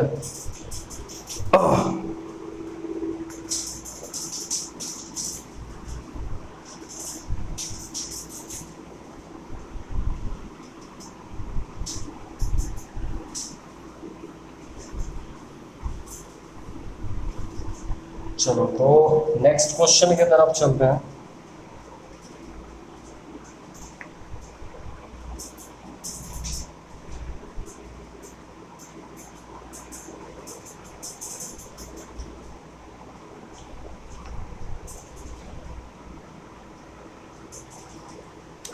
देखो ये नेक्स्ट क्वेश्चन है हमारा,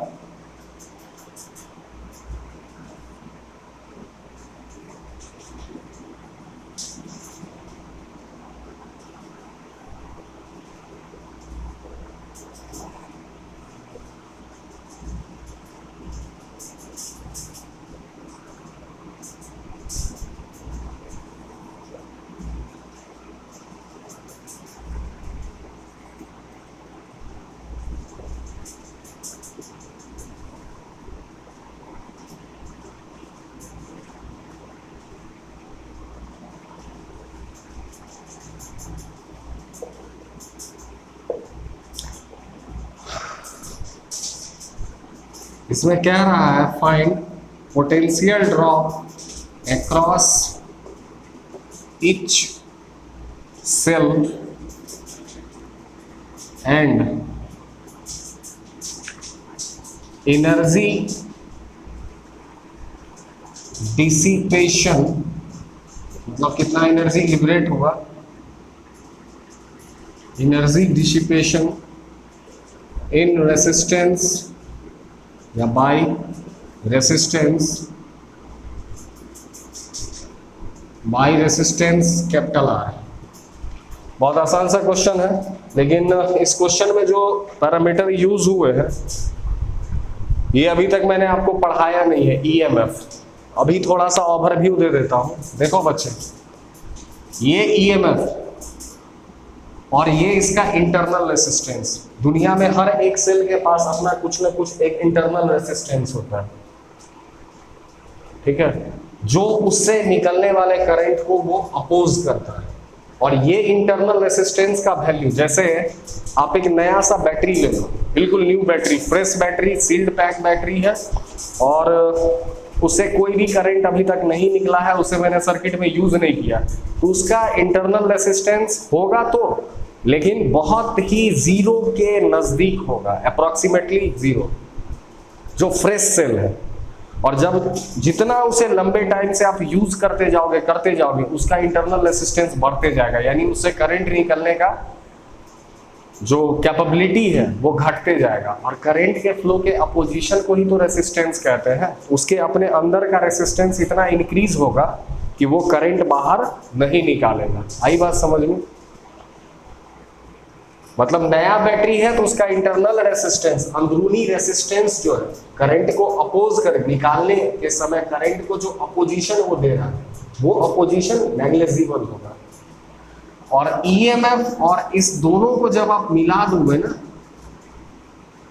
ये जो सिंबल है ये सिंबल एक सेल का होता है, ठीक है, यहां पर भी। तो देखो बच्चे, यहां कह रहा है पोटेंशियल ड्रॉप निकालने के लिए किसके क्रॉस कह रहा है, दोनों सेल के पास में कितना का पोटेंशियल ड्रॉप हुआ है ये हमें फाइंड आउट करना है। अच्छा एक चीज देखो, इतना तक लिख लिया, मैं नेम दे देता हूं, A B C D E. थोड़ा सा दिमाग का बत्ती को जलाओ। Find potential drop across each cell, पहला पार्ट ही देख रहे हैं। तो इस सेल में के अक्रॉस, इस सेल के अक्रॉस कितना का ड्रॉप हुआ, ये देखो, ये सेल पैरेलल में है, यानी जितना ड्रॉप इसके पास होगा उतना ही ड्रॉप इसके पास में भी होगा।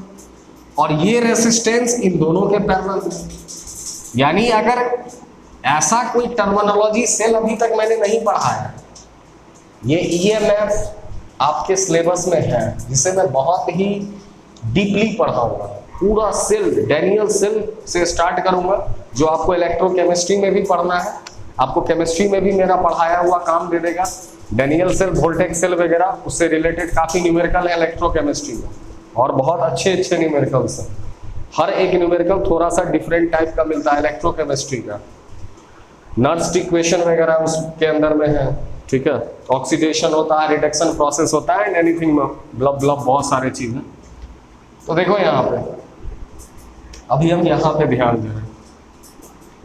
तो देखो ये सेल अगर तुम्हें कंफ्यूज कर रहा है तो देखो, इस सेल के पैरेलल में ये रेसिस्टेंस लगा हुआ और ये रेसिस्टेंस इसके भी पैरेलल में लगा हुआ। अगर इसके दोनों टर्मिनल के पास अगर मैं पोटेंशियल ड्रॉप कैलकुलेट कर पा रहा हूं, इसका मतलब ये हुआ कि उतना ही ड्रॉप इसके पास में भी होगा और उतना ही ड्रॉप इसके पास में भी होगा, क्योंकि बीच में तो और कुछ नहीं लगा हुआ।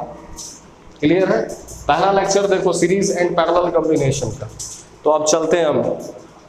अगर ये सेल है तो इस सेल से, E1 सेल से कुछ करंट निकला होगा I1, और ये सेल E2 है तो इससे कुछ करंट निकला होगा I2, और ये दोनों इस तरफ जब पहुंचा होगा तो क्या पहुंचा होगा, I1 प्लस I2, यही ना पहुंचा होगा रे। Let me check whether it is clear or not. चलो बहुत अच्छे से क्लियर।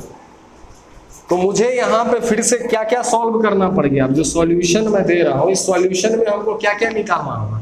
अगर यहाँ पे ड्रॉप निकालना है तो हमको क्या क्या निकालना होगा, हमको फाइंड क्या करना, हमारा इंटेंशन को क्लियर करो। निकालना क्या है, पोटेंशियल ड्रॉप किसके अक्रॉस निकालना है, अक्रॉस 4 ओम।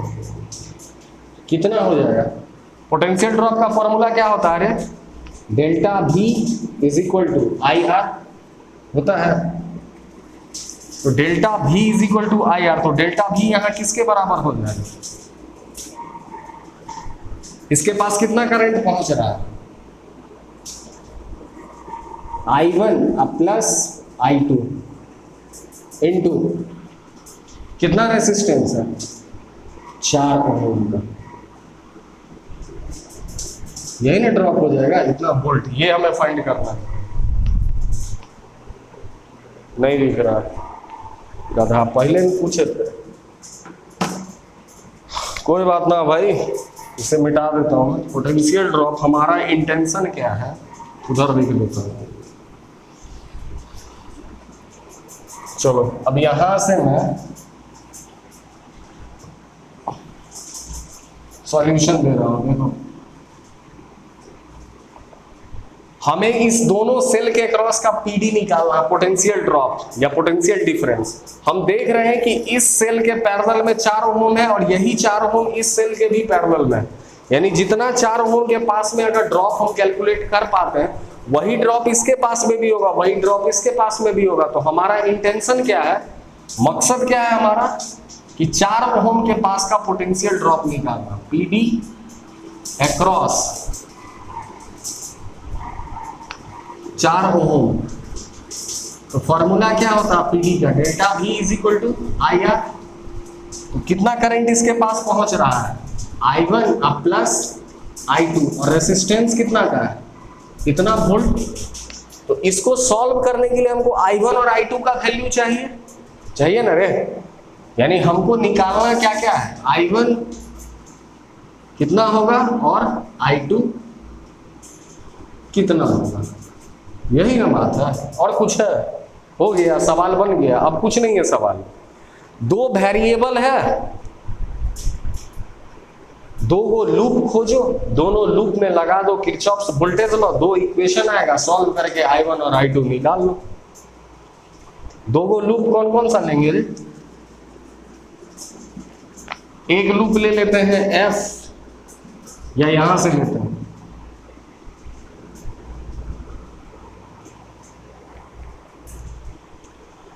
दो लूप ले लो, C B F D, C B F D C, ठीक है। और एक लूप हम लोग ले लेते हैं यहां से E A F D, E A F D E। आ गई बात समझ में। अब क्वेश्चन को पॉज करके तुम खुद से भी ट्राई करो, ठीक है, ट्राई बाय योरसेल्फ। मैं और 2-3 क्वेश्चन देख लेता हूं जो आपको करवा दिया जाए, डिफरेंट पैटर्न के क्वेश्चंस।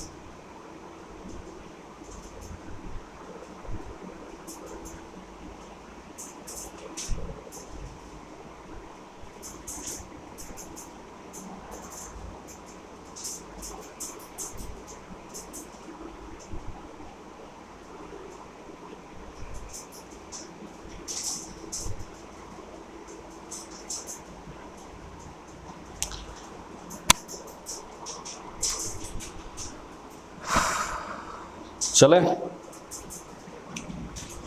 करो, कुछ खुद भी ट्राई करो।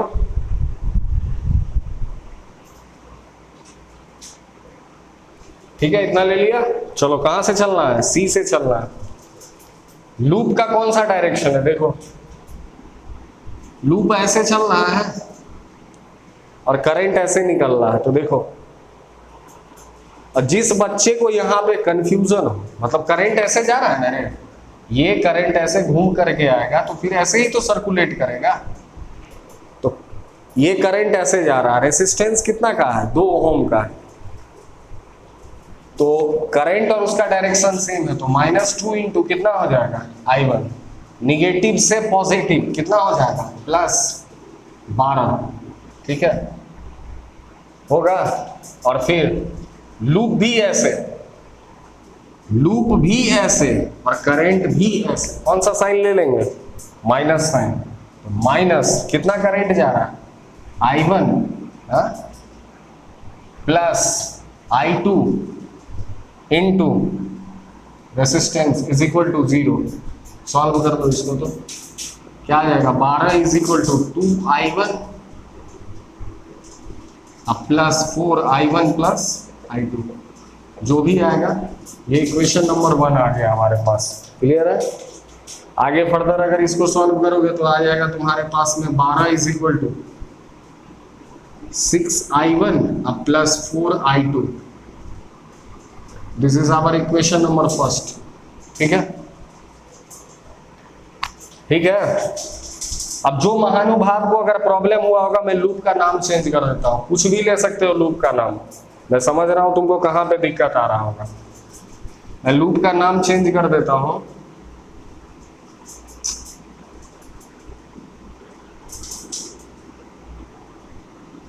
अभी लूप का नाम मैंने कहां से लिया था, यहां से लिया था।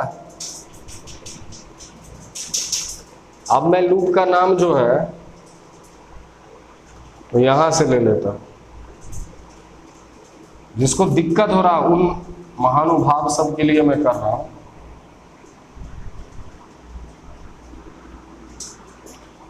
चलो इसी में ले लो जिसमें आ रहा, या जिसको प्रॉब्लम हो रहा वो यहां से देखो।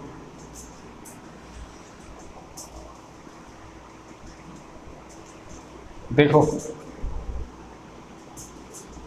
ये पूरा, ये चीज ध्यान में रखना, ये पूरा एक सेल है, ठीक है। तो ये सेल का ये कोई अलग अलग पार्ट नहीं है, ईएमएफ और इंटरनल रेसिस्टेंस ये दोनों मिला करके एक सेल बनता है। जो करंट इससे निकलेगा वही करंट इससे भी फ्लो कर रहा है। आ गई बात समझ में, इस चीज को क्लियर कर लो, मैं अभी बता दे रहा हूं। दिस इज, मैंने ऊपर ही लिखा, ये दोनों मिला करके दिस ईएमएफ और इंटरनल रेसिस्टेंस इसे कहते हैं, स्मॉल r से डिनोट करता है, इसको हम सेल कहते हैं। जो करंट यहां से फ्लो कर रहा है I2 वही करंट इससे भी पास करेगा। तो देखो अब लूप का इक्वेशन लिखो, यहां से चल रहे हैं, अरे तुमको जहां से लेना वहां से ले लो, यहां से चलो। बात बस क्लियर रखना कि जो करंट यहां से इमिट होगा ये कोई अलग चीज नहीं है, ये सेल ही है, ये पूरा, ये सेल को, सेल का सिंबल है ये सेल का सिंबल है। इस सेल का इंटरनल, हर सेल का कुछ ना कुछ रेसिस्टेंस होता है, सेल जैसे जैसे डिस्चार्ज होगा उसका रेसिस्टेंस वैसे वैसे बढ़ता जाएगा। ये कोई अलग पार्ट नहीं है, ये पूरा एक ही चीज है, इसी को हम लोग कहते हैं सेल। आई बात समझ में। चलो तो देखो इससे करंट, देखो लूप का डायरेक्शन क्या है इसमें, देखो ऐसे लूप चल रहा है,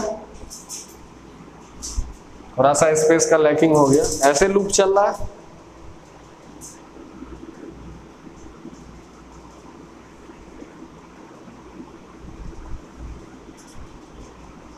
लूप ऐसे ही चल रहा है, ठीक है। तो अब करंट का डायरेक्शन से साइन करो, लूप ऐसे चल रहा है, करंट भी ऐसे जा रहा है, दोनों सेम डायरेक्शन में, तो minus sign. Applying Kirchhoff's voltage law in कौन सा loop, in loop E A F D E, ठीक है। तो ऐसे चल रहा है, लूप ऐसे जा रहा है, करंट भी ऐसे जा रहा है, दोनों सेम डायरेक्शन में, तो माइनस इंटरनल रेसिस्टेंस 1 ओम का 1 इंटू करंट कितना है I2, निगेटिव से पॉजिटिव प्लस 6 वोल्ट। लूप भी ऐसे, करंट भी ऐसे, लूप भी ऐसे, देखो ना F से D के तरफ जा रहा है। ये एरो देख लो, चाहे नाम देख लो, जहां से तुमको क्लियर हो। कितना हो जाएगा? -4 into I1 plus I2 that is equal to 0। Solve करो इसको।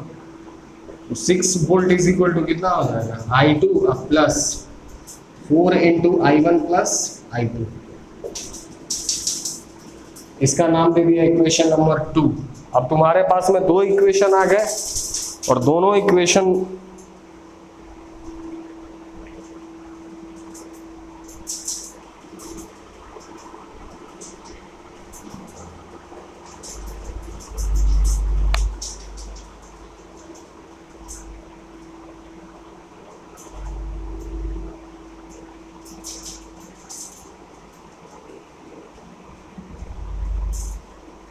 ठीक है। अब तुम्हारे पास में दो इक्वेशन आ गए बच्चे, दो इक्वेशन आ गए और तुम्हारे पास में वेरिएबल कितने हैं? दो वेरिएबल है। तो ये इसको सॉल्व करके तुम I1 और I2 को फाइंड आउट कर लोगे।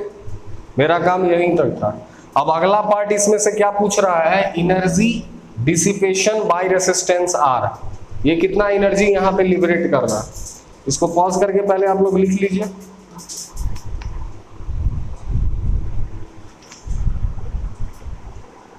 ओके, यहां तक क्लियर है?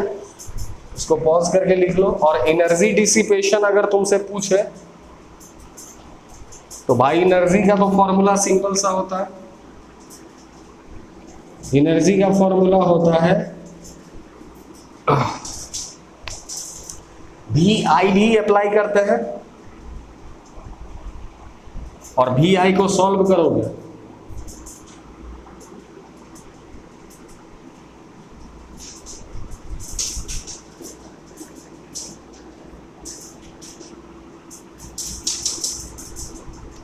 तो I² R। इसके पास करंट कितना जा रहा है? I1 प्लस I2, जो भी वैल्यू फाइंड आउट करोगे, इनटू रेसिस्टेंस कितना का है? 4। इतना जूल। चेक करो, दिख रहा है? ठीक, क्लियर है? I² R वाले फॉर्मूला से निकाल लियो। ठीक है, एक क्वेश्चन और कर लेते हैं, आज का लास्ट क्वेश्चन। इसको पॉज करके लिख लीजिए। ये ध्यान रखना, जितना करंट, ये ऐसा अलग मत समझ लेना यहां से सर I1 निकला और इधर से I2, ये I1 प्लस I2, ऐसा मत समझ लेना। इस EMF से I1 करंट निकाला, इंटरनल रेसिस्टेंस कुछ अलग चीज नहीं है, ये इस सेल का अपना इंटरनल रेसिस्टेंस है R1। इस सेल का इंटरनल रेसिस्टेंस है R2। चलो लास्ट क्वेश्चन अब हम करने जा रहे हैं, क्योंकि लेक्चर थोड़ा सा लेंदी होते जा रहा है, इसको लेंदी बनाना नहीं है हमें।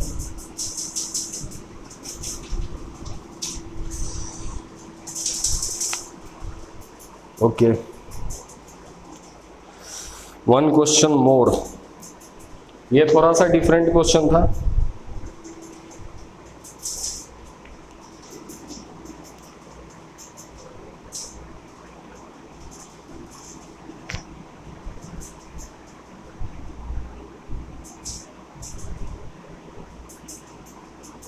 चलो बच्चे, एक क्वेश्चन और देख लेते हैं हम लोग।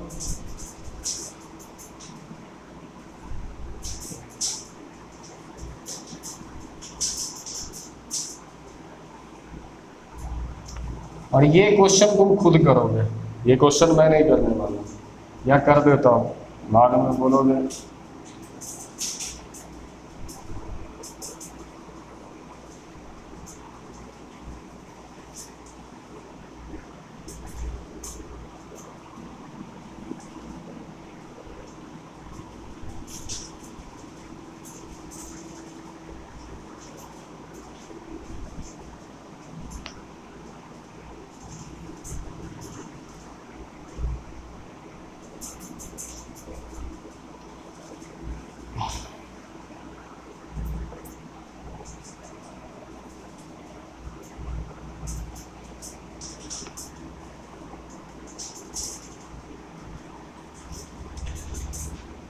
तो ये क्वेश्चन है और इतना ही आपको नहीं करना, आगे इसके बेसिस पे आपको प्रैक्टिस करने हैं और किरचॉफ्स लॉ से रिलेटेड अब आपके क्वेश्चन नहीं छूटेंगे। और किरचॉफ्स लॉ को अच्छे से ध्यान में रखना क्योंकि आगे हमें काफी सारे इससे रिलेटेड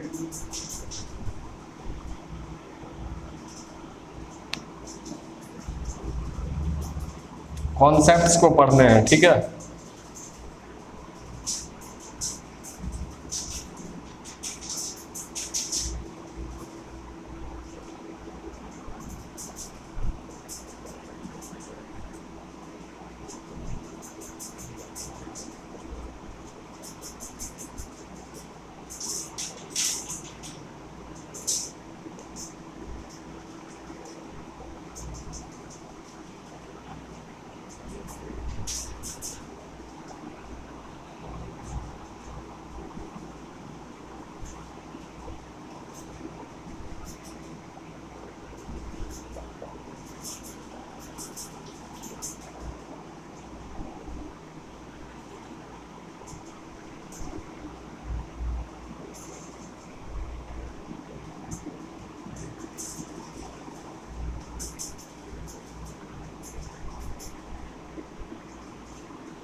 चलो, तो ये क्वेश्चन है, इसे सॉल्व करना है।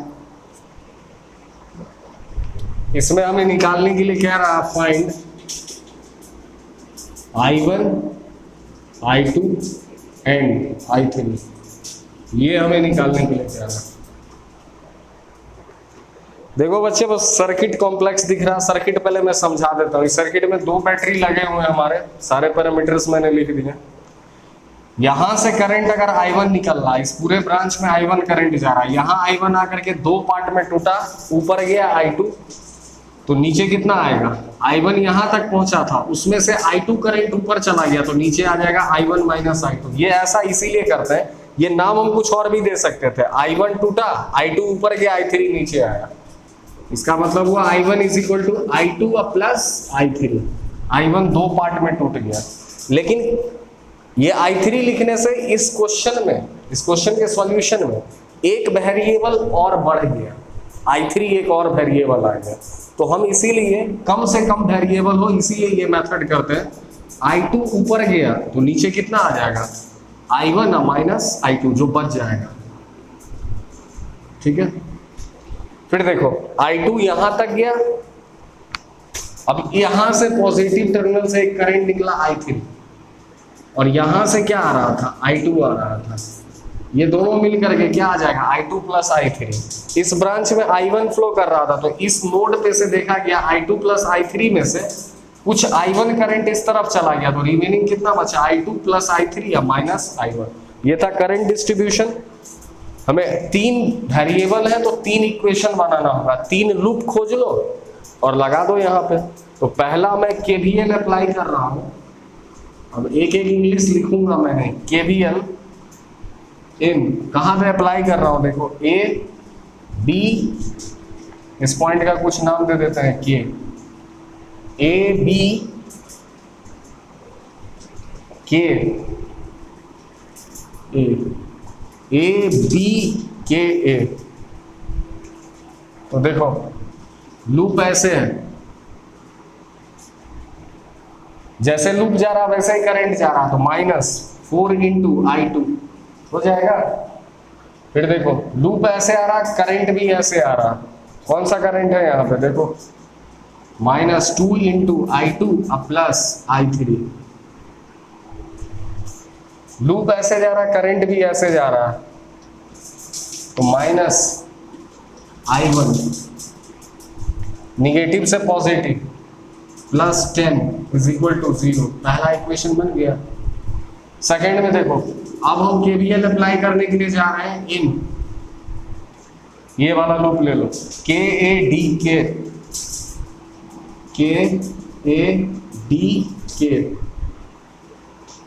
ठीक है। देखो लूप ऐसे बनाया, जैसे मन करे वैसे बनाओ। मैंने बनाया KADK, तुम उल्टा बना लो, ए के डी ए, जहां से चलो वहीं पे खत्म करो, ये ध्यान में रखना। तो के ए डी के, लूप ऐसे चल रहा है, करंट भी ऐसे जा रहा है, तो माइनस I1, नेगेटिव से पॉजिटिव +10, नीचे आया, लूप ऐसे दोनों सेम डायरेक्शन में, +4 इंटू I1 माइनस I2। ठीक है, अब लूप ऊपर जा रहा है और करंट नीचे आ रहा है, तो +2 इंटू करंट कितना है I2 plus I3 minus I1 is equal to 0। Let me check whether it is clear or not. चलो क्लियर, तो ये सेकेंड इक्वेशन बन गया। अब लूप ले लो, अब KVL अप्लाई कर रहे हैं, KVL इन कौन सा लूप देखो,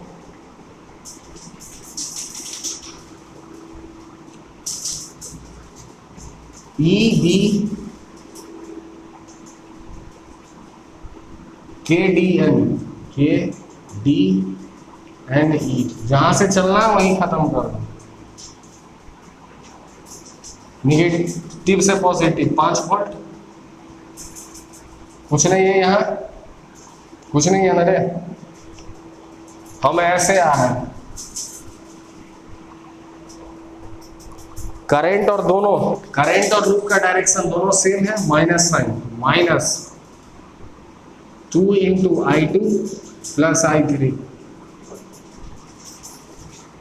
फिर देखो ऐसे आ रहा है, करंट और लूप दोनों का same direction, -2 into I2 plus I3 minus I1 is equal to 0। Third equation बन गया। 3 इक्वेशन है, 3 वेरिएबल, सॉल्व करके आंसर फाइंड आउट कर लो। दिख भी रहा है, मैं एक बार फिर से चेक कर लेता हूं कि सारे पैरामीटर्स मैंने सही लिखे हैं या नहीं।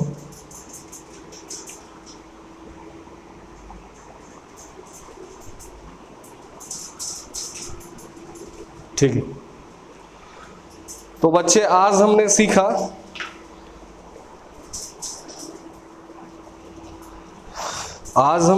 किरचॉफ्स करंट लॉ और किरचॉफ्स वोल्टेज लॉ।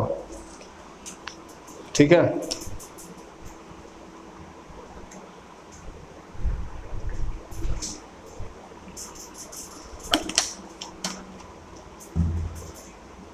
तो किरचॉफ्स करंट लॉ और किरचॉफ्स वोल्टेज लॉ में क्या कहता है, ये हमने सीखा। किरचॉफ्स करंट लॉ तुम्हारा ऑबे करता है conservation of charge, Kirchhoff's voltage law obey करता है कंजर्वेशन ऑफ एनर्जी। दोनों को मैंने प्रूव किया। किरचॉफ्स वोल्टेज लॉ के हमने साइन कन्वेंशन देखे, ठीक है, और हमने इसके ऊपर में क्वेश्चंस किए। आपका काम है कि इसको अच्छे से रिवाइज करना, ताकि आपके आने वाले जो अपकमिंग वीडियोस हैं और जो कॉम्बिनेशन ऑफ रेसिस्टेंस वाले जो प्रॉब्लम है उसमें किरचॉफ्स वोल्टेज लॉ आपके सर्किट को सिंप्लीफाई करने के लिए बहुत हेल्पफुल होगा। ठीक है, तो अच्छे से अच्छे क्वेश्चन को प्रैक्टिस करते रहना। आपको मैंने सिखाया, सबसे पहले निकालना क्या है वो देखो। सर्किट को सॉल्व करने का मतलब है कि उस सर्किट में दिए गए पैरामीटर्स, और सर्किट में कौन कौन से अननोन पैरामीटर हो सकते हैं, या तो बस ये फॉर्मूला है ना, V is equal to I R, या तो ये निकालने कहेगा, या तो ये निकालने कहेगा, या तो ये निकालने कहेगा। किसी भी ब्रांच में कितना करंट फ्लो कर रहा, किसी ब्रांच में कितना रेसिस्टेंस है, किसी ब्रांच के क्रॉस कितना पोटेंशियल ड्रॉप है। तो पोटेंशियल ड्रॉप निकालना मैं अपने अपकमिंग लेक्चर में सिखाऊंगा, और वहां भी किरचॉफ्स लॉ के साइन कन्वेंशन को यूज करेंगे। इसीलिए ये लेक्चर बहुत इंपॉर्टेंट है। होप सो आपको बहुत अच्छे से समझ में आया और काफी आसान भाषा में भी बताया गया था। आपका काम ये है कि ज्यादा से ज्यादा क्वेश्चंस को टच करो, और आने वाले लेक्चर को देखने के लिए चैनल को सब्सक्राइब करना ना भूलें। Thank you very much.